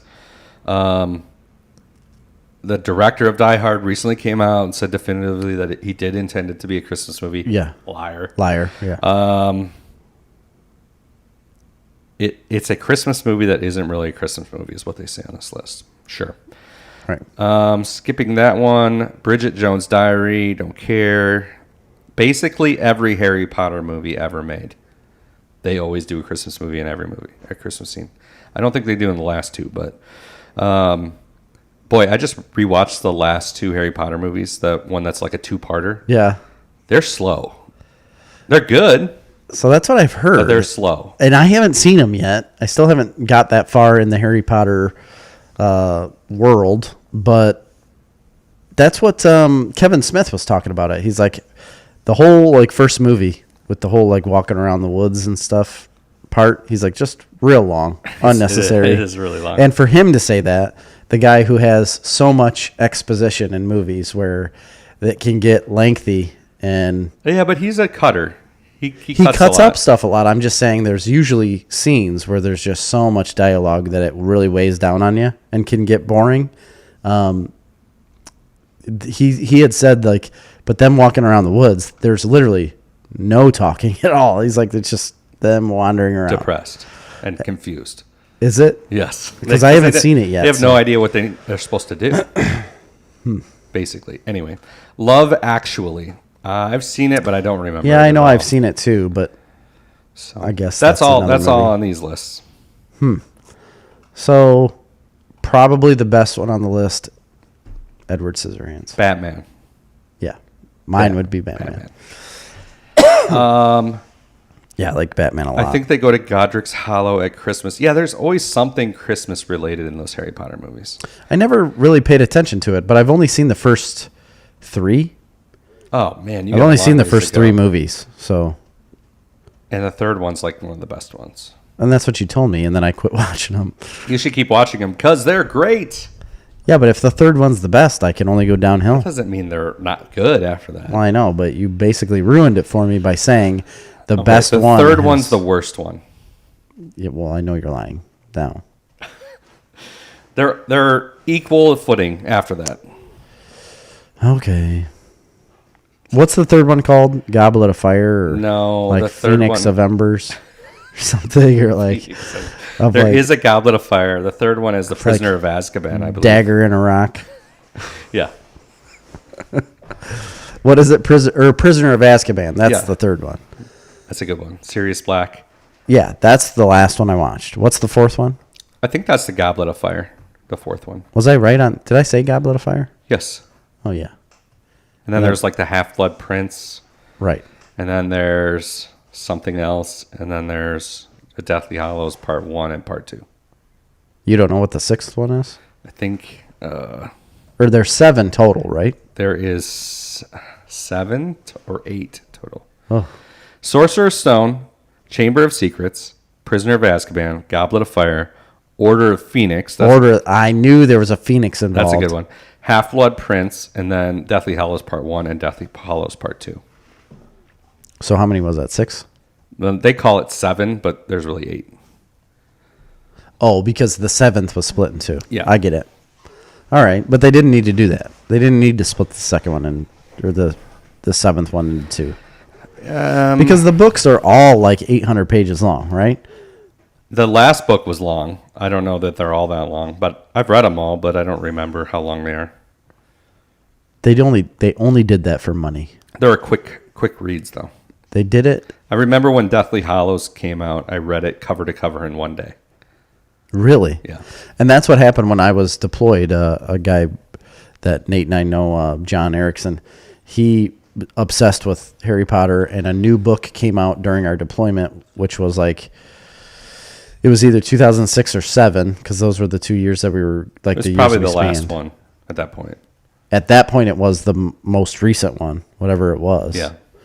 Because there's some that came out after that, though. No, there hasn't been any. There was one that came out that was like a screenplay of a play. The play they were running in London. I just thought another book came out after that. Because. Really. There was one other book that came out afterwards, but it was literally the screenplay for the stage play. Oh. So it had to be Deathly Hallows, then. I'm sure it was, yeah. And that's what he did. Because that would have been right about that time. So he got it delivered, and we were off. Like, we weren't, like, the primary team for whatever we were doing. We were the secondary team. He got it at, like, 7 o'clock or 5 o'clock at night, something like that, started reading it and read all through the night. He read like 8 hours straight into the next morning and finished it. Never stopped reading it. Boy, I mean, And you did the same thing? Oh, yeah. Never. You just literally sat down and read the entire book cover to cover. Yeah, I mean, it took all day. I know, and that's why I said it took him 8 hours to do. Oh, I think it took me longer than that even. Really? Yeah. I don't understand. They're good. They're so good. The books are, I know it's cliche to say, and the movies are great. Yeah. Because they nail it with the casting so well, but the books are just so much deeper. So those books are way bigger, and I can't say that I've ever read any. The print is big. I've never read that size of a book that quickly. But you know what is the only book series that I've read similar to that? Like, there's only 3 books, but I read all 3 books in 3 days. Yeah, I mean, it isn't much better. Oh my God, goosebumps! It's not much higher than that. Take a wild guess. They came out with 3 different movies. 3 different movies. The Maze Runner. It's similar, but not that one. Hunger Games. Yes, yeah. Hunger Games. Harry Potter books are way better than the Hunger Games books, although I read those all too. Yeah, those 3 books I read so fast. It's the fastest I've ever read any sort of books in my life. Those books also are superior to the movies. And, oh, yeah, by far. Absolutely. I feel like every book is always superior not to always, the movie. But usually. Usually because you have a certain perception of the book in your brain and you create this world in your head, right? I don't know that. There's no possible way a movie can live up to what you see in your head. You have to downplay it a little bit. You have to let some of your like standards go, right? Yeah. Like what your expectations have to be lowered every time you go see a movie that you've read a book about, because it's not going to be the same picture. I will say, like Lord of the Rings, I would probably prefer to watch the movies. Just because there is so much to dredge through with Lord of the Rings. Okay. All right. What are we doing now? I guess we're going to go on to what we're watching in Mandalorian, right? I was going to talk real quick. Do you have any like Christmas traditions that you've done your whole life that you cling to? Marley she brought it up as a topic. I told her I couldn't think of anything. I literally can't either. Honestly, the only tradition that we ever did it wasn't necessarily a tradition. I guess it is. It's something we did every year, but it just revolves games. So like we would always play Monopoly every Christmas. Yeah, we did that a lot too. So or some kind of game. It used to be Monopoly, and then it kind of came to the point where my mom would buy like a new game every year. Oh yeah. But the new games are always trash. Like there's no good games anymore. There really isn't. Until Settlers of Catan came out, and now that's like the new game. You know, and I need to get that and start it. Is that a game you think that Grady could learn? Is that like an 8 and up game? He could play Settlers. There's a lot of trading though. So that's the hard part about it. It's kind of like Monopoly in some aspects, but there's a lot of horse trading that's got to go on. Kind of like Monopoly, but way more in depth. The whole point of the game is about trading resources with other players. And so I know that. It might be it's probably a little advanced for him. Well, either way, that's what we used to do, is play Monopoly all the time. And there was another game that I'm forgetting. I just know Monopoly was huge in my house, and we used to play it all the time. And I now personally I've got like 6 different versions of Monopoly. Like I have a Star Wars Monopoly, a NASCAR Monopoly. You told me the Star Wars Monopoly was amazing. So I've got like an Army Monopoly. I never got the regular Monopoly. Different versions of Monopoly because it's the same game. It's the exact same game. Just different names of stuff. Yeah, that's it. They're just like collector things. Okay. And that's the only reason why I got them. Is like, obviously I like the Army. Obviously I like Star Wars. I was huge into NASCAR as a kid. Like all of these things I got. Richard Petty or Dick Trickle? Yeah, Dick Trickle was my favorite. Yeah. And I still to this day can't believe that's an actual name of a man. Like, what happened to him in school? He became a famous race car driver? He did. And he used to race in Morris all the time. Really? My dad knew him. My Uncle John, my great Uncle John lives on DuPont Road. He used to race with him all the time. Anyway, that was about it. We played Monopoly, and that's all I'm probably going to continue now. Like, we just started playing Monopoly the other day with Grady. Grady loved it. He's been obsessed with it. He was really, like, wondering because he went to Bryce's house and spent the night. And we're like, or no, it was the night that He went to my house. he was going to your house. And he literally said, I want to finish Monopoly. I was like, but you're leaving to go to Cash's.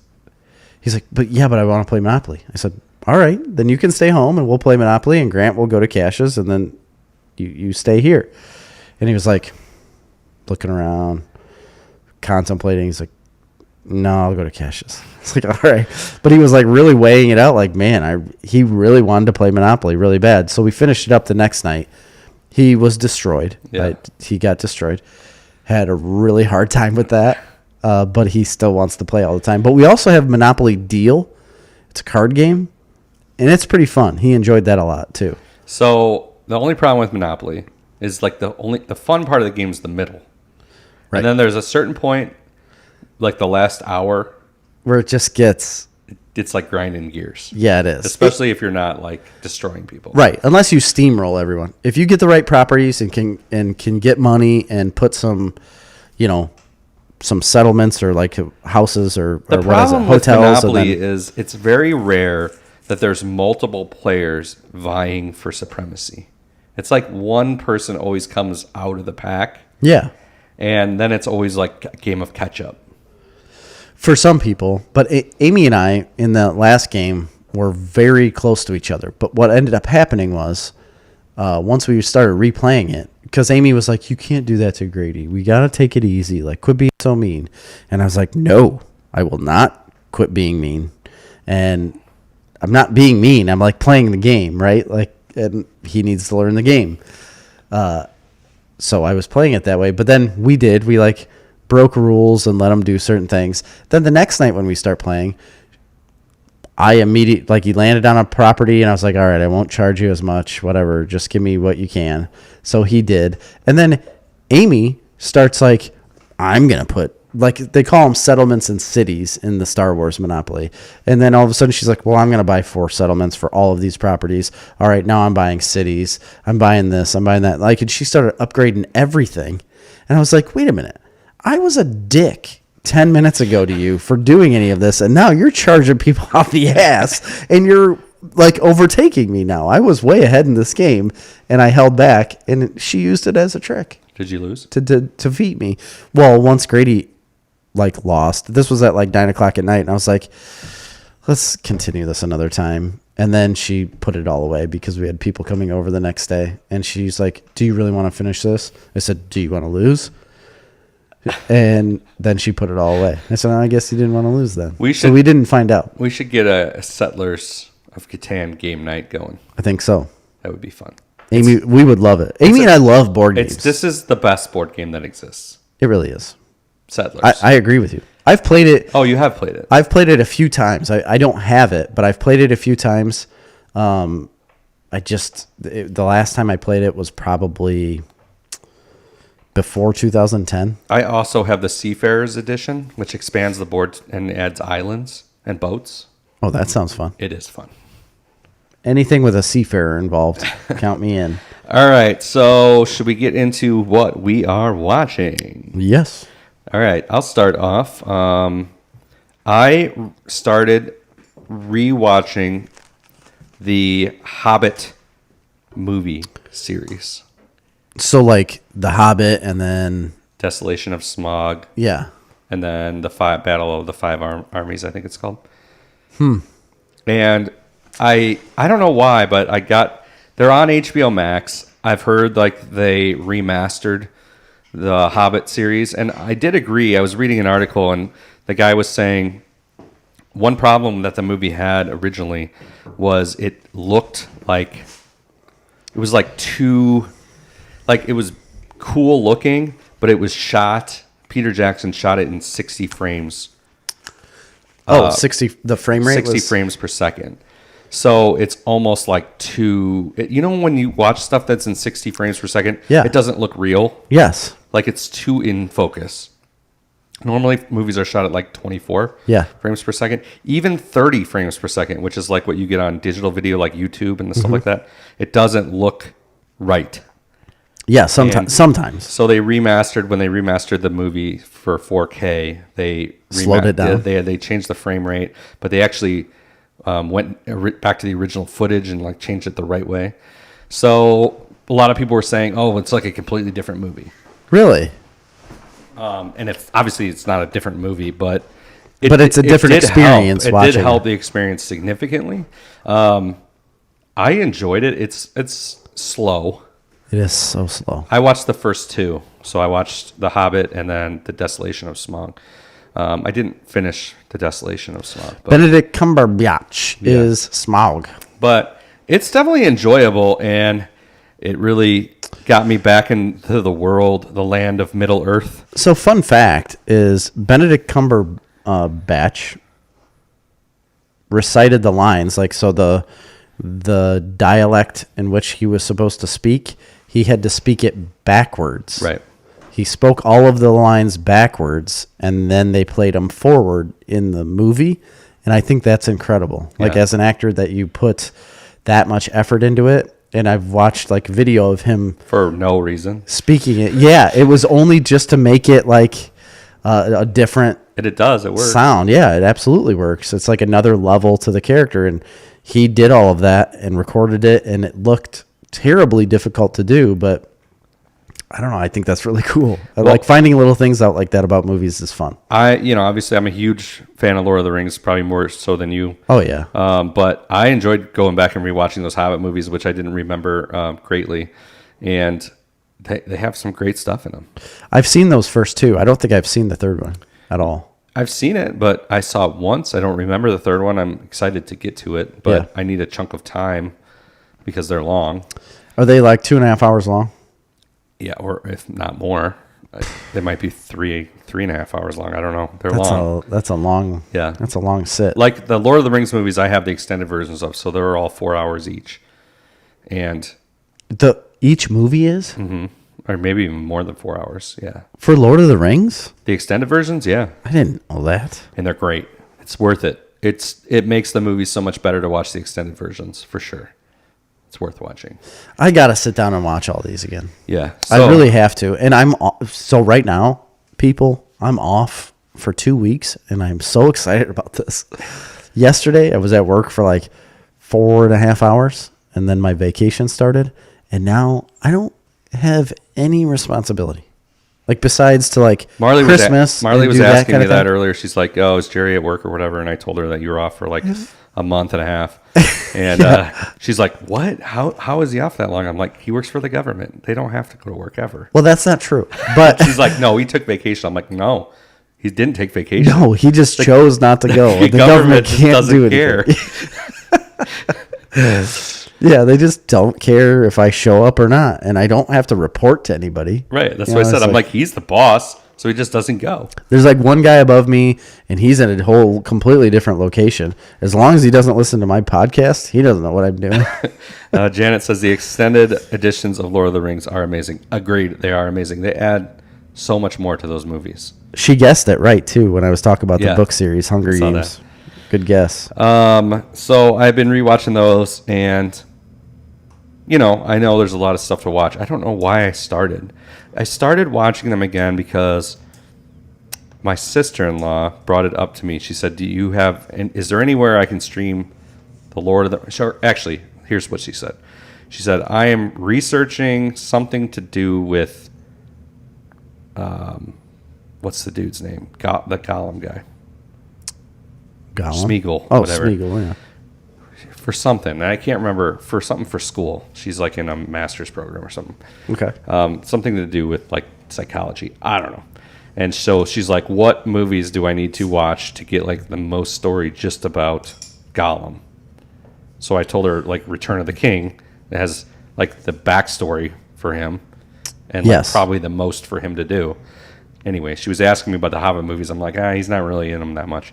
So don't waste your time on that. Anyway, that's when I found out they're on HBO Max, and they're all on there, and they're all the remastered, and they're all, they look great. So I decided to start watching them again. But so all the regular Lord of the Rings movies are on there too? Are the extended versions? I don't know if the extended versions are on there or not. That's what I'm going to. I have them on Blu-ray, but I don't know if they're on there. Is Blu-ray still a thing? People do that? I guess I could play it in my my Xbox. Yeah. You can. Yeah. I just didn't know. Like, does Blu-ray? Are they still creating those discs? Oh, that are sure. Blu-ray? Yeah, absolutely. But Blu-ray is not a thing anymore. It's like Yes, it is. high definition went on to like 4K. We're That's talking still about 4K. it's still a Blu-ray disc. Well, I know, That's the but name of the like disc. Blu-ray was the high definition portion of a DVD. But now you buy 4K Blu-rays. That's what I buy. You buy 4K Blu-rays. The Blu-ray is the name of the disc. So the disc, the formatting of the disc is different than the DVD. Yeah, it's a different disc. It is. It is? Yeah, there's a DVD and a Blu-ray. They're encoded differently. They're different discs. Oh, now I understand. Sony proprietarily owns the Blu-ray technology. And apparently it makes a clearer picture. It's just more storage on the disc. That's all it is? Pretty much, yeah. It has more storage. It's a different encoding process. So then why does it look so much better? Why did it always look better? Because it's higher definition. Because you could fit more data on the disc, so you could put high resolution versions on. Whereas on DVD, you can only fit so much data onto a DVD. But nowadays you can do that with anything. Like you can fit anything on anything. With certain amounts of compression, but the whole idea is you want as uncompressed as you can get. Yeah, but I can also stream it without having a disc. Not in 4K. You can't stream 4K? You can, but your internet, it sucks. I turned it off on my Netflix and stuff. Really? Yeah, you got. There's an option on Netflix to stream in high definition? Yeah, to stream 1080p or 4K. Yeah. Not on all Fire Sticks. You got to have a 4K Fire TV or Fire Stick. I don't think I have that. Yeah, I'm pretty sure I don't have that because I don't have a 4K TV. There's no sense in me to even try it. Did they pull a lot from the Silmarillion or Silmarillion, however you say that, for the Hobbit movies? Because there's a ton of stuff in there that's not in the book. All right, so I've Silmarillion. So I've perused that back in the day when I read all the Lord of the Rings books. I perused that, and it's kind of got like short stories and backstories of certain characters and stuff going all the way back. Yeah, there is stuff definitely pulled in from there. I don't know how in depth, but there definitely is. I think there's going to be a lot more of that kind of stuff in the Amazon series coming up, though. When is that coming up? I mean, we've been talking about this thing for 5 years. They have to get it out. Like this year, they lose the rights, and they paid like $1 billion for the rights. $500 million. It was literally $500 million that they bought this stuff for, and we've been talking about this since we started the podcast. It's soon. I mean, 2019, November. Nolan Green said Betamax is where it's at. Betamax. So he's right. At the time, I don't know if you remember this, but there was like a VHS Betamax battle going on between HD DVD, which I think was owned by Toshiba, if I'm incorrect. I don't know. And then there was Sony Blu-ray. And at that time when they came out, it was like, what are you going to do? Yeah, which one do you pick? I threw all my eggs in the HD DVD basket. You did? Well, luckily, I didn't have very many eggs to throw because at the time, the shit was super expensive. Yeah, I remember buying my first Blu-ray. I didn't actually buy a lot of them, but I just outwardly said, I'm like, well, HD DVD is going to win because it's simple. The name, HD DVD. Yeah. I'm like, that's going to win. Everybody knew what DVDs were at the time. And it didn't win. And you know why? PlayStation.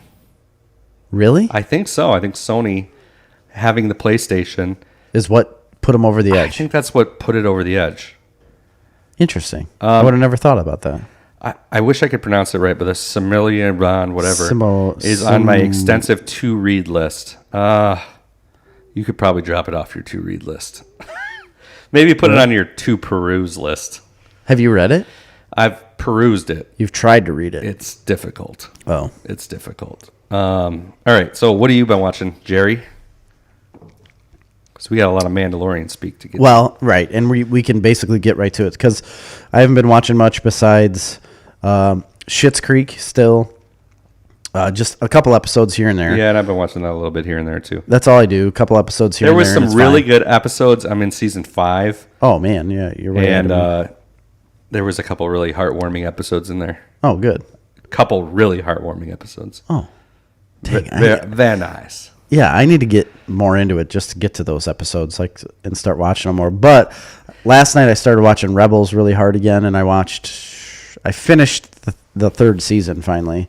I feel like you might have been partaking in a little. Oh yeah, a little drank. I had been. So you were being very chatty about it. Well, I was genuinely curious too, because I had questions about Grand Admirals, Moffs, Grand Jerry Moffs, was going deep into the military ranks. Yeah. And their designations and who supersedes who. I wanted to know. Others. So we had a long conversation about Moffs, Grand Moffs, Admirals, and Grand Admirals. Because my question was, and it popped in my head because I saw Grand Admiral Thrawn, he was fighting some things and doing whatever, and I was like, man, I wonder how powerful he is. And then I started looking at it, and I was like, wait a minute, he's not more powerful than the Emperor. The Emperor's in charge of all this stuff. He's underneath the Emperor right now. And then I started looking well, what rank is a Grand Admiral? How close is he to the Emperor? So I started looking into that, and then Moffs came into play, and I completely forgot about them. And I was like, well, yeah, there's Moff Gideon, and Moff Gideon was in Mandalorian. I was like, but they're bringing in Grand Admiral Thrawn to Mandalorian because we've already heard Ahsoka talk about it. I was like, but Moff Gideon's up there, and like you had said, they talk about them being governors, but that's a Grand Moff, not just... No, that's a Moff too. Really? Yeah, so the Moff, my understanding is that's more of a civilian ranking. So it'd be a governor or a regional governor. And then your Grand Moff would be the head of all the Moffs, so that would report directly to the Emperor. So a Grand Admiral would clearly outrank a Moff. Yes. But a Grand Moff and a Grand Admiral would be on similar... So a Grand Admiral would be military.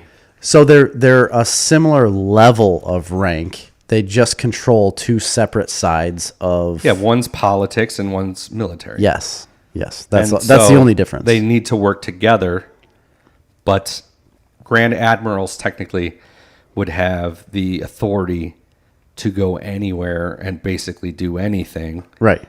But they still are under the command of the Moff.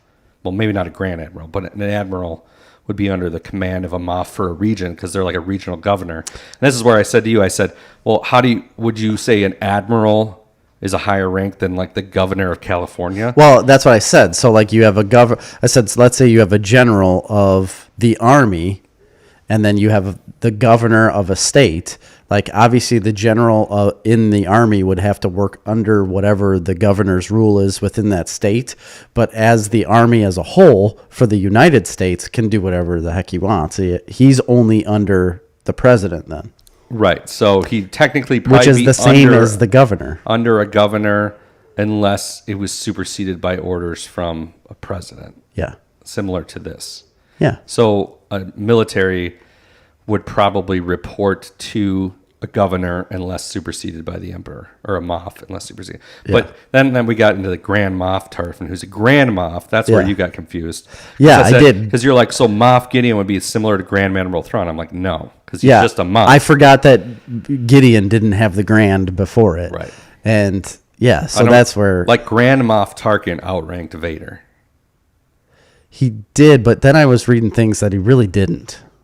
It was like... I don't know. If you read Vader down in some of the comics, the Darth Vader comics, he clearly was a subordinate to some of these higher-ranking political figures. Yeah. Like, that's interesting. He was talked down to openly. I mean, that's the structure. And, like, threatened. Yeah.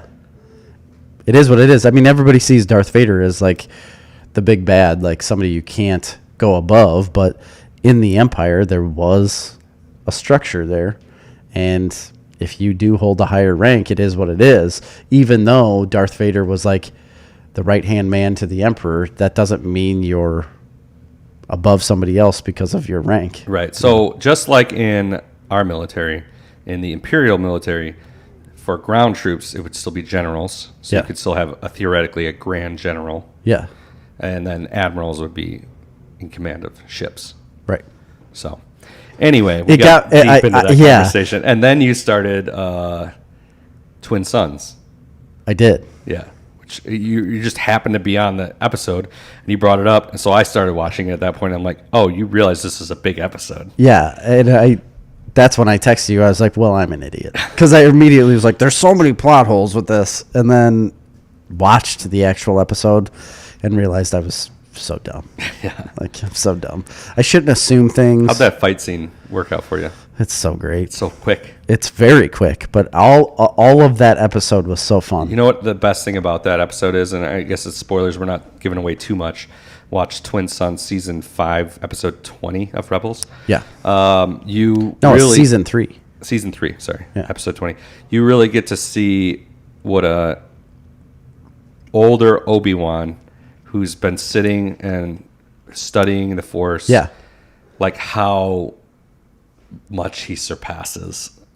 Oh, there was like no competition. A foe whatsoever. that at one time would have been, problematic for him. One time was problematic for him. Well, I mean, he did defeat him, but he did, but I mean, it was much more problematic at that time than it was later, where he literally just stood there, waited for him to attack, and then cut everything in half. Yeah. It just was really cool. I enjoyed it a lot. I loved everything about it. I liked how Ezra listened to him. I like how he was like, you need to leave. I'll take care of this. Normally, you would always have... My favorite part is the scene with Obi-Wan and Darth Maul at the end. Oh, yeah. Well, absolutely. But this is literally right before that, where he tells Ezra to leave and, like, go back to the ship. Like, get out of here. I'll handle this. He's like, well, I can't leave you. He's like, I got to help. He's like, no, I'll take care of this. Like, please leave. They've tried to do Maul so many times. He's such a nuanced character that you don't get to see. If you don't get outside the movies, you don't even realize it. You just think of him as a a nameless, faceless villain. But he has so much. Yeah, and they've been trying to do it, and they haven't had a lot of success with it, except for in Rebels and Clone Wars. Yeah, and especially was it the last season of Clone Wars where they actually had the guy who played, they photo captured the actual fight scene with him and Ahsoka. For Clone Wars. It's one of the best Star Wars things you could ever see. That was so incredible. But I really liked, what's her name? Starts with an S, Ren. Sabine. I liked going back to her, like, family and that whole aspect of things. And then was he a governor or a general or something? So there's a theory going on. Okay. About the Mandalorian. Yeah. There is a Imperial officer, woman, who keeps coming back as a recurring character with like little snippets of dialogue. And there's a theory that is Sabine Wren, and she's undercover in the Imperial Army. Really? And you don't know that. You'll find out more as you finish Rebels about where she ends up at the end of that. Yeah. But it tracks with how Rebels ends. Huh. So I don't buy it personally, but it's interesting. But you have to know she's going to have to come into play here soon. I think she's been cast. Okay. But we don't know who it is, though. No. All right. Well, yeah. Anyway, so I was watching Rebels. I'm getting way deep into it. I'm probably going to go home from here and watch more of it because I have to. It's just so fun. Every episode is more and more and more fun. So that's what I watched last night. But the big one that we all watched, I mean, I guess I don't know everybody that's listening or everybody that's watching right now, but is the season finale of Mandalorian. Yeah. I lost it with this episode. I'm going to start off right away. Spoilers. Yes. Spoilers for the rest of this episode. Turn it off if you haven't seen the season finale of Mandalorian. It's been pretty hard to not see the news because it's been everywhere about what happens. Everywhere. It is. I don't know if Disney releases numbers on this show, but it judging by the media reaction, it's got to be the biggest show on anything right now. Absolutely. By far. I don't understand how anything could beat it at this point. So I really don't. The season finale happened. We're going to talk about it in depth, spoilers. But wow. Yeah, it was episode 16, The Rescue. Yeah. And I just didn't want it to end. I didn't either. I really didn't. I saw it. It ends. It was so short. I felt like it was a very short episode. It was 45 minutes. I think, love 47 minutes. We'll start at the beginning. I love when they go to what has been, some people are considering to be Lothal.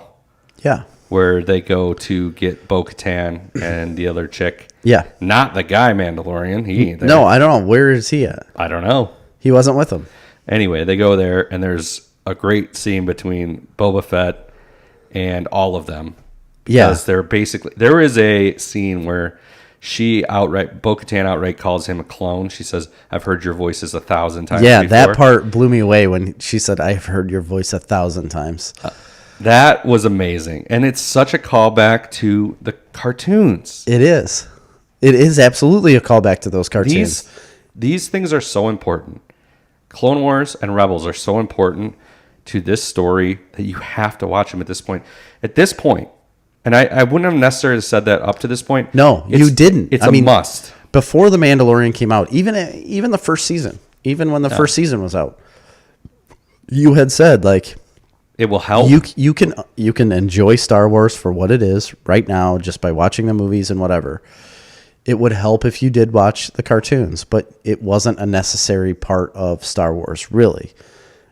It is now. It is. I mean, at this point, that's why I decided, I was like, I absolutely have to get these shows in. Like, you've told me for years that I need to get these shows in, and I never did it, but now I've understood, like, I absolutely have to get these shows in order to really be involved with this, with The Mandalorian and whatever else, all these other shows that they just dropped that are coming out in the future, in order to appreciate that and really understand what's going on. Because if you don't, I'm going to be like Amy, sitting next to somebody and saying, like, well, why did she say this? What's the significance with that? What's with that saber thing? What's with... Or people would even say, I mean, obviously you could see the movies and know that Boba Fett's a clone, but it just... you spend a lot of time with the clones, especially in Clone Wars. Yes. And so... and his dad. Yeah. So, I mean, it's almost necessary, but anyway, I love that scene and that...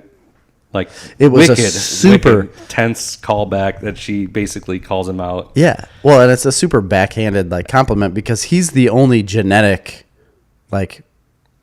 actual genetic clone, I guess. But I mean, like a physical son that he had. Like he's not an actual clone. He's like an actual son. Right. He was a clone, but yeah.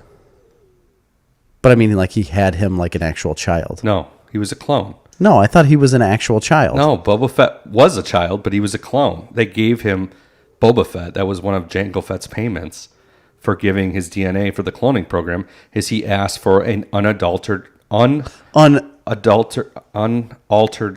Yeah.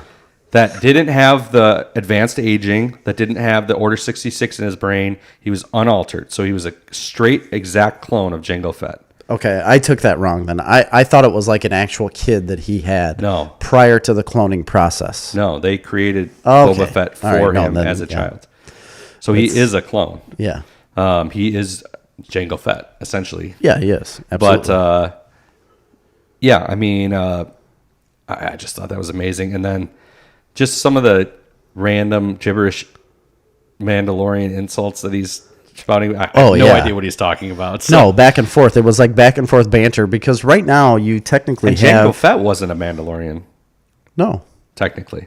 You technically have like three little factions of Mandalorians right at the beginning of this episode. You have, what's his name? Din? Yeah, Din Djarin. Yeah, so you have him, like the Mandalorian, the main character of the show. Then you have Bo-Katan and her friend, that are in like a different aspect of what the Mandalorians do. And then you have Boba Fett, who isn't technically a Mandalorian, but still wears the armor and acts like one. So you have three different like little sects of Mandalorian right there that want different things and have different mindsets, but they still wear the same armor and are doing the same thing and are very good in combat. And they decide like, all right, we understand we're different, but we have to work together in order for exactly what we want. Like Bo-Katan obviously wants to come back and get the Darksaber back from Moff Gideon. They know where Moff Gideon is. He also has the child that the Mandalorian wants to get. Boba Fett said, I'm going to help you get that child back. and they realize they need to work together and get back up to the ship to do that. Yeah, so Jango Fett, Boba Fett's father, technically genetic clone, but was from Concord Dawn, which I believe was a orbiting planet or a moon of Mandalore. Of Mandalore, yes. He was adopted by Mandalorian warriors following the murder of his parents and the disappearance of his older sister. Years later, he would go on to lead them through much of the Mandalorian Civil War as Mandalore. Right, because I knew he was a big part of the Mandalorian War. So he's technically a foundling, just the same as Jin or whatever. Yeah. Whoever say his name. So, because Jin isn't from Mandalore either. No, and that's what. So, like earlier in the episodes when it was like 3 or 4 episodes ago when you first meet Boba Fett, he says, "My father was a foundling." Right. He says that. He's like, "We were foundlings." Right. But he was still questioning whether he was Mandalorian. Right. So there's obviously a lot of infighting. Obviously, Mandalorians, infighting is their thing. Absolutely, it is. But anyway, so they all get together. They have an amazing scene with Slave One. Yeah. And their stolen shuttle going through the landing sequence into the cruiser. And then also just seeing Slave One in action was amazing. And just seeing Boba Fett in the cockpit was amazing. Yeah. Them landing on the ship. I mean, again, it was like crash landing into their shredding stormtroopers like ridiculously. But, it really was. I love the scene though when the Mandalorian squares off against the Death Trooper the first time, where he's just being crushed. Well, that's where you really get the aspect of how terrible these Death Troopers are, like how hard it is. And later on, Moff Gideon says, he's like, you had so much trouble with one. He's like, how about a whole garrison? I mean, we all knew what was going to happen. I think I knew. I mean, I knew something like that was going to happen, but I just didn't know. Well, you knew you don't know how a Jedi was going to show up. Yeah. We didn't know who, but yes. I had a pretty good idea, but regardless. Honestly, I kept a super open mind. I was like, I don't want to assume anything because I didn't want to be let down. I had a pretty strong assumption based on what's happening around this time that we already know. But anyway. Could have been Plo Koon. Never know. I think he's dead. Not at that time. I'm pretty sure he's dead by Was he dead by then? Yes. I loved him. I don't know. But anyway, that scene though, well, first off, before that, they go to the bridge to find Moff Gideon. Yep. He's not there. He's with Baby Yoda. You get the fight scene between Moff Gideon and the Mandalorian, which was great. It was really great. I think there's this is where you really get a picture of how strong like Beskar steel is. So Beskar, yeah, you understand that it can't be cut through by a lightsaber, and obviously the Darksaber can't cut through it, but that's really what helps him out. And he has the staff, that Beskar staff that he was given, and he's fighting with that against Moff Gideon. And at certain parts, like he's holding the saber to the staff, and that certain part of the staff is starting to glow red. I thought that was so cool. I thought it was going to cut in half, to be honest. Well, at first I did too, because it started glowing red, but then they move, and obviously that it doesn't. But I just thought those little things are like really great additions to, like you don't normally see that in a movie, like a small little glowing red staff in the middle of that. I just thought those little tidbits were good. So you know the history of the Darksaber? Not really? Yeah. I mean, it's a lightsaber. Yes, it is. It was there was a Mandalorian Jedi, and that was his lightsaber. And then it just kind of came back. It became. They say it in Rebels, and they say it in this too. It's not. It's really more about the story than it is about the weapon, and that's very true about the Darksaber. But it is just like a lightsaber, where the more you get attuned to it, the lighter it gets. Yes. And the other interesting thing. So that's what I was just learning last night in season 3 is like Sabine had the Darksaber and was being trained by Kanan to figure out how to use this thing. And at one point she's like, wow, I'm surprised how heavy it is. And he says, well, it's because you're not as in tune with the saber yet. He's like, but it will, you will be, and it'll get lighter. And then at one point during that episode, she obviously does get a little bit more in tune, and she's like, holy cow, this is so much lighter now. Yeah. And he's like, yeah, you're becoming one with your saber. Like, you can start to work with it, and obviously it goes from there. An interesting aspect to it is it also has a magnetic quality, so it'll actually draw in lightsabers. That part blew me away. Yeah, so it's like dark matter. Yeah. Really. It's got like gravity to it. And he said, do you feel the pull? He's like, do you feel the pull of it? He's like, it's pulling us closer together. And then when he yanked his lightsaber away, it flung her to the ground because of that pull. So you have to obviously be aware of that when fighting. Whether or not Moff Gideon knew that or not, I don't know. Moff Gideon, in my estimation, threw the fight on purpose. You think so? I think he knew eventually he wasn't going to win, but I think it was part of his plan that he wanted Jin to get that saber from him. To prove, like, he beat him in combat so that Sabine or Bo-Katan couldn't have it. Right, to create discord, essentially. Yeah. He's playing the long con. And I think that makes sense. I mean, I don't think he probably would be as skilled of a warrior as the Mandalorian himself. So, but that doesn't change the fact that I think that he threw that fight. That makes a lot of sense because he was so prepared to say, like, oh, but wait, you can't take this. Yeah, no, he knew. Yeah. And that was the plan, I believe.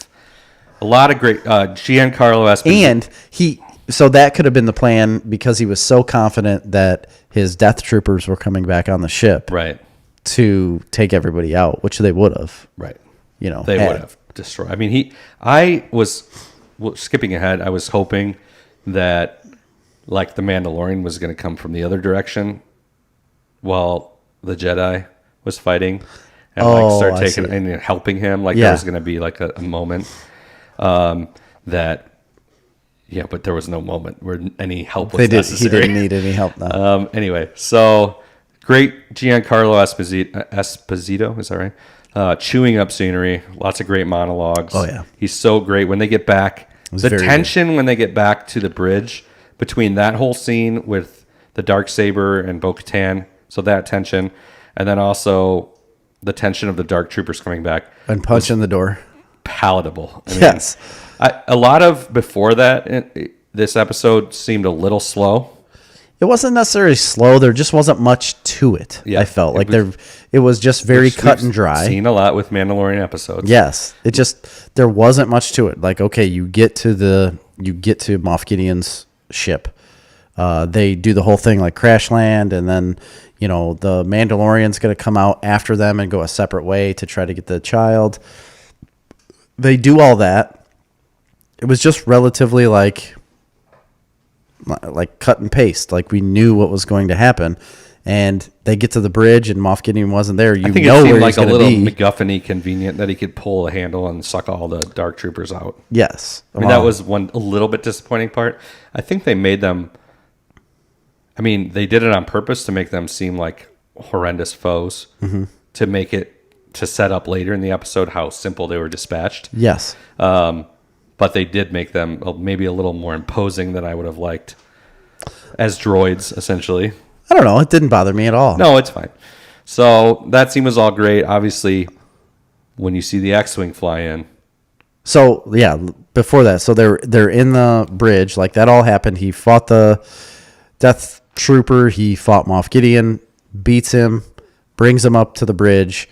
They have the conversation of where Bo-Katan can't take the Darksaber because she didn't beat him in combat. Which, timeout, is a plot hole, in my opinion. Kind of. Not really. I mean, they talk about it in Rebels. You haven't got there in Rebels. They talk. Sabine Wren's mom says you couldn't have won that in combat. Have you been? And does she still have the Darksaber where you're at in Rebels? Well, I don't remember. Okay. Yeah, I think so. Because pretty sure she is. Do you want me to spoil something? No, I don't. I do not. But it's critical to this plot hole theory. Yeah, but is it necessary? It's not that big of a deal. All right, talk about it. Sabine gives the Darksaber to Bo-Katan. Just gives it to her. Just gives it to her to lead the people of Mandalore. Huh. I shouldn't have spoiled that for you. But because it is kind of a big moment. My point is, You're like, it's not a big deal. Well, no, it's actually like the biggest deal. And now she won't take it from the Mandalorian, which that doesn't make sense. However, I read a little bit on that. Some people think that just the situation they're in now presupposes her failure as a leader of Mandalore. Right. And so the Mandalorian people that got behind her might have seen the first time her receiving it not through combat as acceptable, and then her performance. But listen, nobody in that room on the bridge of Moff Gideon's ship was from Mandalore besides the woman with her and the Mandalorian. Right. Who's going to say any different? If she goes back to Mandalore, it'll get out. She goes back to Mandalore and says, I've still got the Darksaber. I am the leader of all of you. Who's going to say, like, I'm pretty sure that one guy in the Beskar gave it to you? Yeah. No, like, nobody would know. I think, obviously this is setting up all the drama for season 3. Right. And it's going to be high drama, Mandalorian politics. But I think we'll see the Mandalorian lead the Mandalorian people. Yeah. So anyway, that conversation happens. Oh, Janet says they're part of the same clan, though. That's true. Who? Sabine Wren and Bo-Katan, I believe. Oh, yeah. But I don't know if that really makes a difference. Anyway. Okay. Anyway, we're going to go continue. So they have that conversation. The Dark Troopers come back. They start beating, literally like punching the door, just like, Cyborg punching the door as hard as they can. And they start punching through the blast doors and everything. And you can clearly tell they were going to get through these doors. That's when you see the X-Wing fly by the windows. You see the X-Wing, and everybody's like, an X-Wing. Yeah. And he lands in there. Could you tell at that time that it was Luke's? No. You can't really tell. You can't really tell. It's so small, and it just kind of flies by really quick. Red 5? Is that his? Yeah, you can't tell that, though. I mean, unless you paused it and really, like, zoomed in, I guess, you would be able to tell. But just from it flying by, you can't tell. So then it lands. You obviously see a cloaked Jedi get out. He starts walking in and ignites his lightsaber when he starts fighting these dark troopers, and it's green. So that right there, I was like, I was sitting there, and I was like, well, and you see the gloved hand. Well, wait, I didn't at the time. I just saw the green lightsaber, and I was like, it's a green lightsaber. Yeah. Like, I'm pretty sure something's going to happen here. And then I saw his gloved hand after that. And that's when I lost it. I am a 33-year-old man, and my wife laughed at me. But I literally lost it when Luke was involved with all of this. I didn't assume it was going to be Luke. I didn't think they were going to tie him in.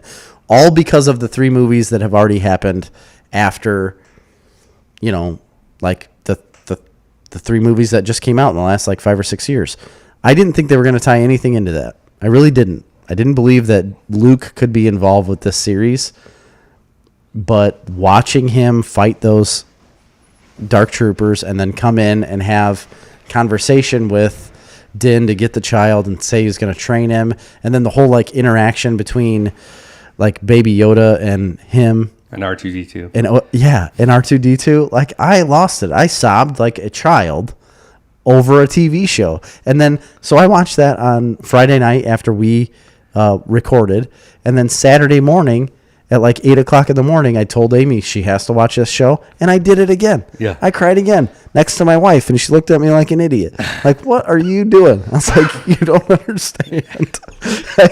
I couldn't hold it together. Yeah. And I haven't watched it since then, Saturday morning, because I was like, I don't want to cry over the show again. I've watched the show twice, and I've watched the Luke scene 3 times now. I can't handle it. And then I told my brother, and my brother texted me. He's in the Ukraine, not doing anything. And he watched it and sent me Facebook messages back holy crap. He's like, I cannot believe this is happening. Yeah. I can't either. What did you think about the Luke when you finally get to see his face and he talks? What did you think about that? I think they did the best they could. There's definitely an uncanny valley. Yes. I mean, it looks weird. I think it's cool how they It took looks found very footage. good. It looks very good for like a Return of the Jedi type Luke. Yes. But They used found footage, right, from the original movies. No, I didn't know And that. some of the lines that he spoke was original stuff from the extra. Well, I knew it was his voice. Yeah, but it's the actual recordings from the original Star Wars movies. I didn't know that. Like some of those things that he said. That's genius. Was Mark Hamill's actual voice from 1980 something or 70 something, 80 something. That's incredible. So they used that, and they used some found footage. Yeah, and put it on there. I mean, it wasn't as good as what you see in Rise of Skywalker when they do the Leia Luke flashback scene. I didn't think it was. I thought it was. Oh, I thought it was on par. No, it's not on par with that, and it's Really? not on par with that. No, but that's fine. That was darker. I don't know. It was easier to do. This was like really upfront, Oh, close, yeah. and I didn't have a problem with it. I'm able to suspend my disbelief. His chin was different. One thing I will say that I don't want to say disappointed, but one thing that Don't say those words. jumped into my mind was I wish that they would have recast Luke so that they could move forward. Right. You brought that up. You thought they should recast it. Janet says, I'm hoping that bringing Luke into The Mandalorian will help take the sequels out of canon.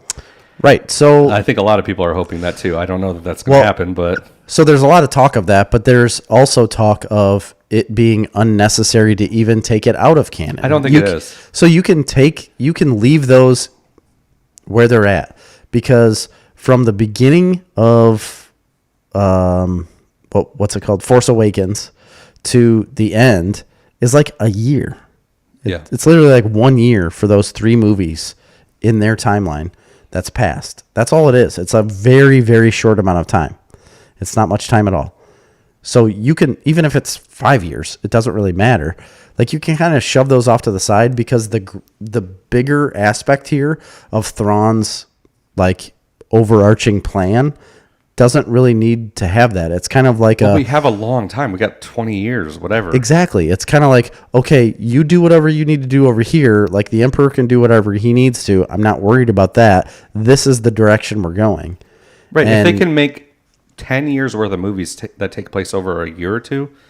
Now we have a 20-year time span or more. Yeah. So it's a very small blip in the radar of what was happening for those 3 movies. So you can leave it the way it is. The only issue is Luke now. Like, I don't think it needs to take it out of canon. I know a lot of you people leave it in canon. It's just is what it is. But I mean, it's in canon that in the sequels, Luke was building the new Jedi Order. Yeah. And in Yes. this Mandalorian show, he's building the new Jedi Order. In all of the books, Yes. he's building the new Jedi Order. My favorite set of books is the new Jedi Order. Yeah, and the Thrawn Well, trilogy Thrawn, too. yes, absolutely. But I loved Luke in the new Jedi Order. So one thing that popped out, and the reason I say I kind of wish they would have recast it, and a lot of people mentioned Sebastian Stan, who plays the Winter Soldier. He looks tons of people. There's a very big push much like for him to be in Luke Skywalker. He looks very much like a young Mark Hamill. Yeah. The reason why I'd go for that recasting, and I'm fine that they didn't do it. I think it's cool what they did. I think it was very shocking that way. I think if they would have recast it, I would have been on the other side of the fence. I would have been like, oh, I wish they wouldn't have done that. Right. But my point is, the only reason I say that is because I see a future of a Luke Skywalker rebuilding the new Jedi Order series. Yeah. And then I started thinking about it more in depth, and they're bringing Thrawn back, right? Mm-hmm. My favorite book trilogy, which is Legends now, it's not canon, was the original Timothy Zahn Thrawn They're gonna trilogy, change Heir to it. the Empire. They're going to change that. It'll be going to. canon. Now, there's a new, Timothy Zahn wrote a new Thrawn book series, which I've asked for Christmas, which is canon. There's a whole Thrawn series. Okay. I haven't read them yet, though. But anyway, in the Heir to the Empire Timothy Zahn series, Luke Skywalker is, squaring off against Grand Admiral Thrawn. Yes. And Grand Admiral Thrawn is taking the remnants of what's left. It's right after Return of the Jedi. He's taking the remnants of the Empire and trying to become the Emperor himself, and putting them back together and rebuilding a new empire. And now that they've teased Luke, now that they've teased Thrawn, and now that they've shown the fragments of the Empire are still strong with Moff Gideon and these different regions, I think they're building to that show. Absolutely. And a lot of people think they're building that show. If they're going to recast, they're going to have to recast Luke Skywalker to do that, or he's not going to be the main character, which got me thinking. Mara Jade is part of that series, becomes Luke Skywalker's wife. Isn't it Mara? Mara, whatever. I thought it was Mara. It was on a list of names to name my children. Was it? Yes. Nice. Anyway, it could be a potential that she could be part of that new series as the main character. Although I don't know how you do it without Luke being the main character. But you could It'd be very hard to do, but I think you could easily recast him and it would be fine. I think people are so desperate to see this character, and that, especially after this episode, people are going to be so desperate to see Luke. I've heard it both ways. I've heard a lot of people upset that they're tainting this new direction for Star Wars. What are they tainting? I'm not saying me. I'm saying other people have said that they like the refreshingness of a Star Wars story that didn't depend on all this stuff. Yeah, that was separate. Here's the deal, though: they're living in a world that revolved around these Jedi. The biggest plot hole that I've always had an issue with is that most of these people didn't know who Luke or a Jedi was. That seems far-fetched. It's a big universe, man. It seems far-fetched. And they're out on the rim.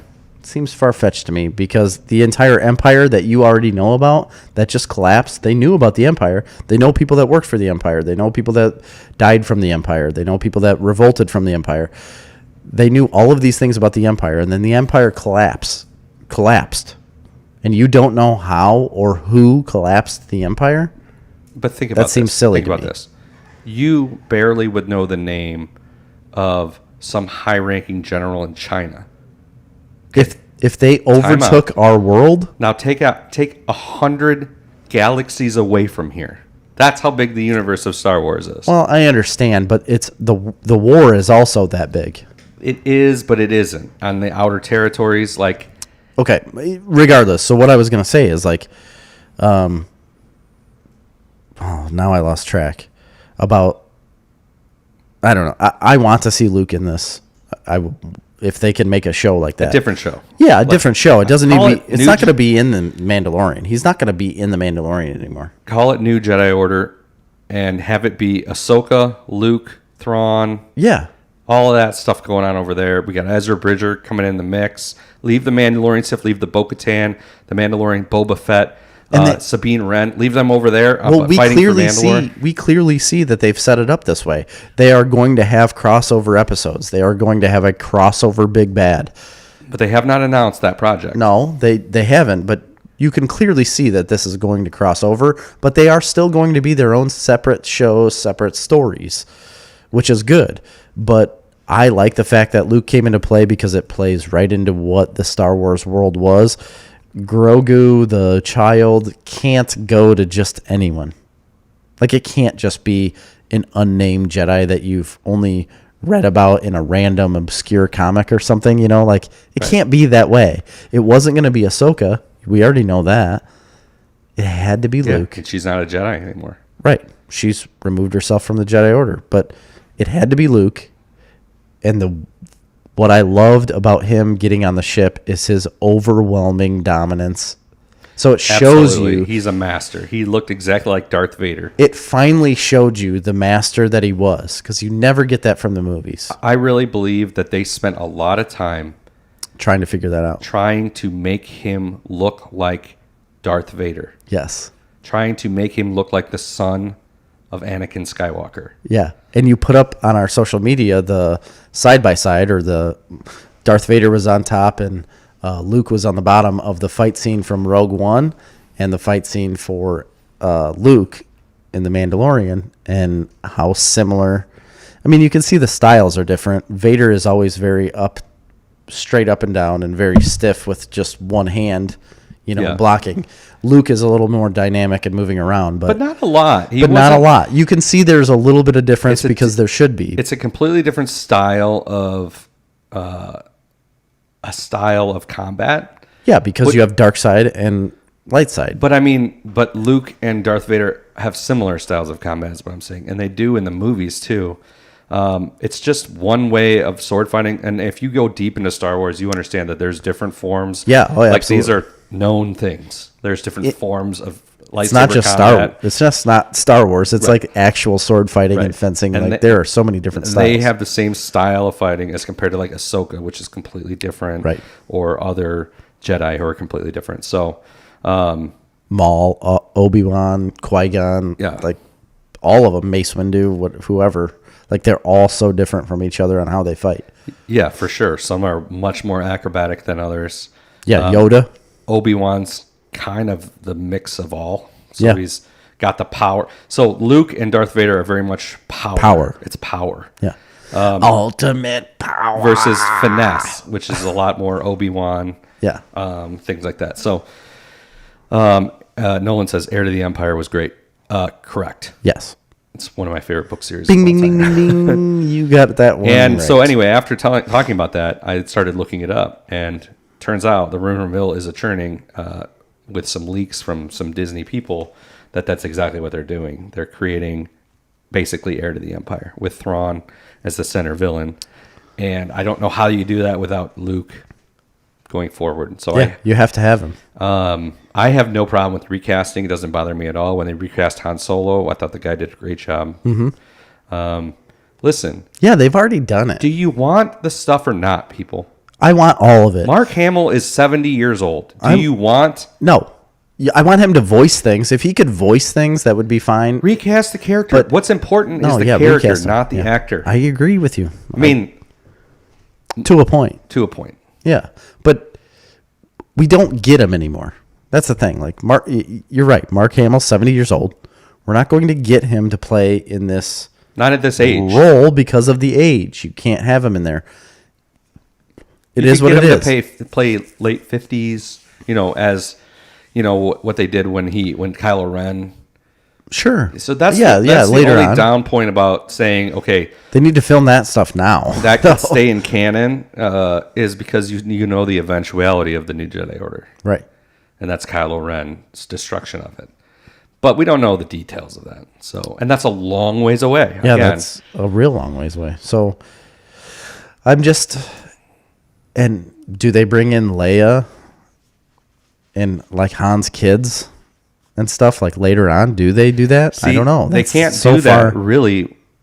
So the straight Heir to the Empire way, it's going to be hard to do that because they changed all that with those sequels. They fucked up. Yeah, they really did, because in the New Jedi Order, it's different with... Well, and there's so much Ben Solo. He's not even... Yeah, there's... It's Jacob or... Jace and... There's, Jace, yeah. They have twins, right? Yeah, but it's a different name. It's not Ben. I thought it was Jacob. Jacob or Jason. I think it's Jace. Twins. Let me look that up. It's a boy and a girl. Jason, Jacen, and Jaina. Yeah. And a younger son named Anakin. Luke reestablishes the Jedi Order, marries Mara Jade. Yep. Non-movie but fan favorite redheaded force wheeler Mara Jade, and they have a son, Ben Skywalker. So they have a son. They have the son, Ben. So they screwed. I mean, this is what happens when you don't have people taking care of stuff, and you're throwing out all these Legends books that they had to build on. I mean, why wouldn't you take these Legends books and build on it? So I think Janet's got a point. I mean, if you want to do things the way that I think people want them to be done, you have to get rid of it. You have to get rid of them. Or make them... For a mainstream movie like that, that's very hard to do. I can't even...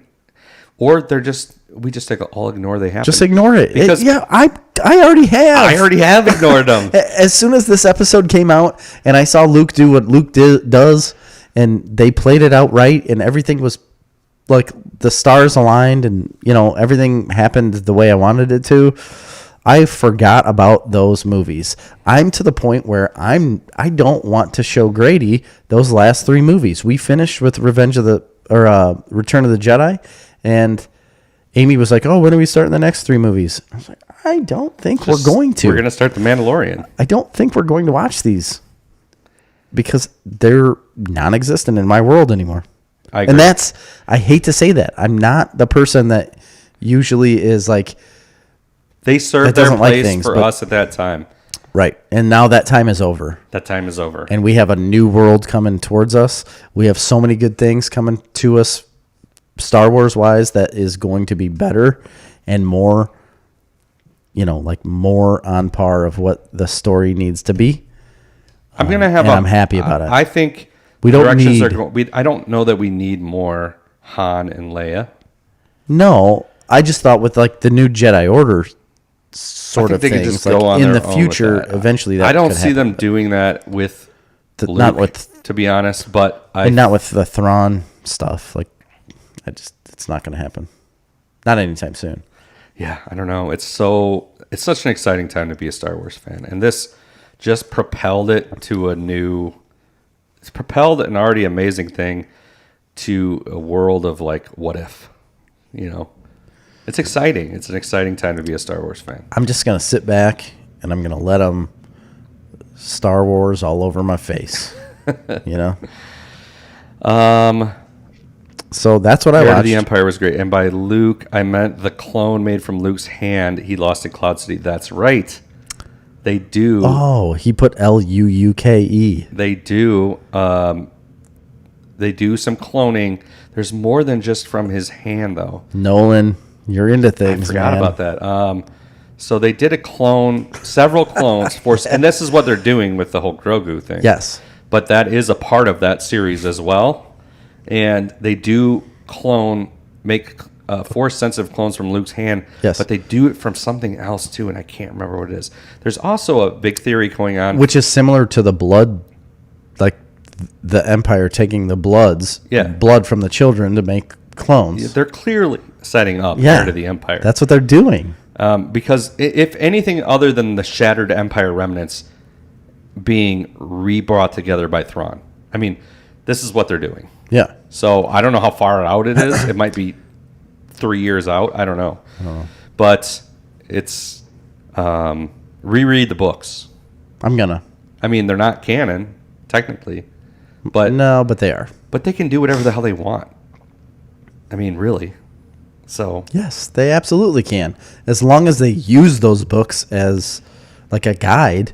I don't care if they depict the books like to a T. They don't need to read the book to us in a show, but they need to use them as a guide for the rest of what happens with Star Wars, which they're already doing. There's also some significant fan theories getting thrown away that Mace Windu didn't die. I know, I saw that too. And so he could be a part of it, and we all know that Samuel L. Jackson does everything. So. Yeah, well, yeah, he's not going to turn it down. So anyway, I think we've gotten to the end of our glorious Mandalorian love fest. I'm sick of this motherfucking throne on this motherfucking ship. On this motherfucking throne. Yeah. Yes, we have come to the end. Thank you for listening. Thank you for the Patreon subscribers. If you are not a Patreon subscriber, check it out. You have a bunch of extra content on there that I just posted an episode today. New Snarfioki. It's like an hour and a half long episode with us just going off the rails. Did we being us? Finish it with a song, or is Snarfioki? No, we finished it with the song. But the first hour and 10 minutes or so is absolute comedic gold. It's very entertaining. It is. I have very little memory of it. Oh, it's so entertaining. The first part of that show is so entertaining. The Snarfioki, it's good. It's there. Yeah. We did it. We thought it was amazing at the time. Man, at the time. I haven't listened to it back, so. I felt like I was going to win an award, like an MTV Music Award, or like be inducted in the Rock and Roll Hall of Fame. We thought we were doing something. Yeah. And we did do something. Yes, we did. Just not quite to the standard I thought it was. But you will enjoy it. So anyway, patreon.com, you got to be at least a $5 subscriber in order to get that type of content. But even at a $1 a month subscriber, you will get extra content, stickers, and stuff. For our bundle of Snarf subscribers, those are going out soon. For we got a couple of them. So yeah, we got two. So for Snarf Talk this week, I've been Chris.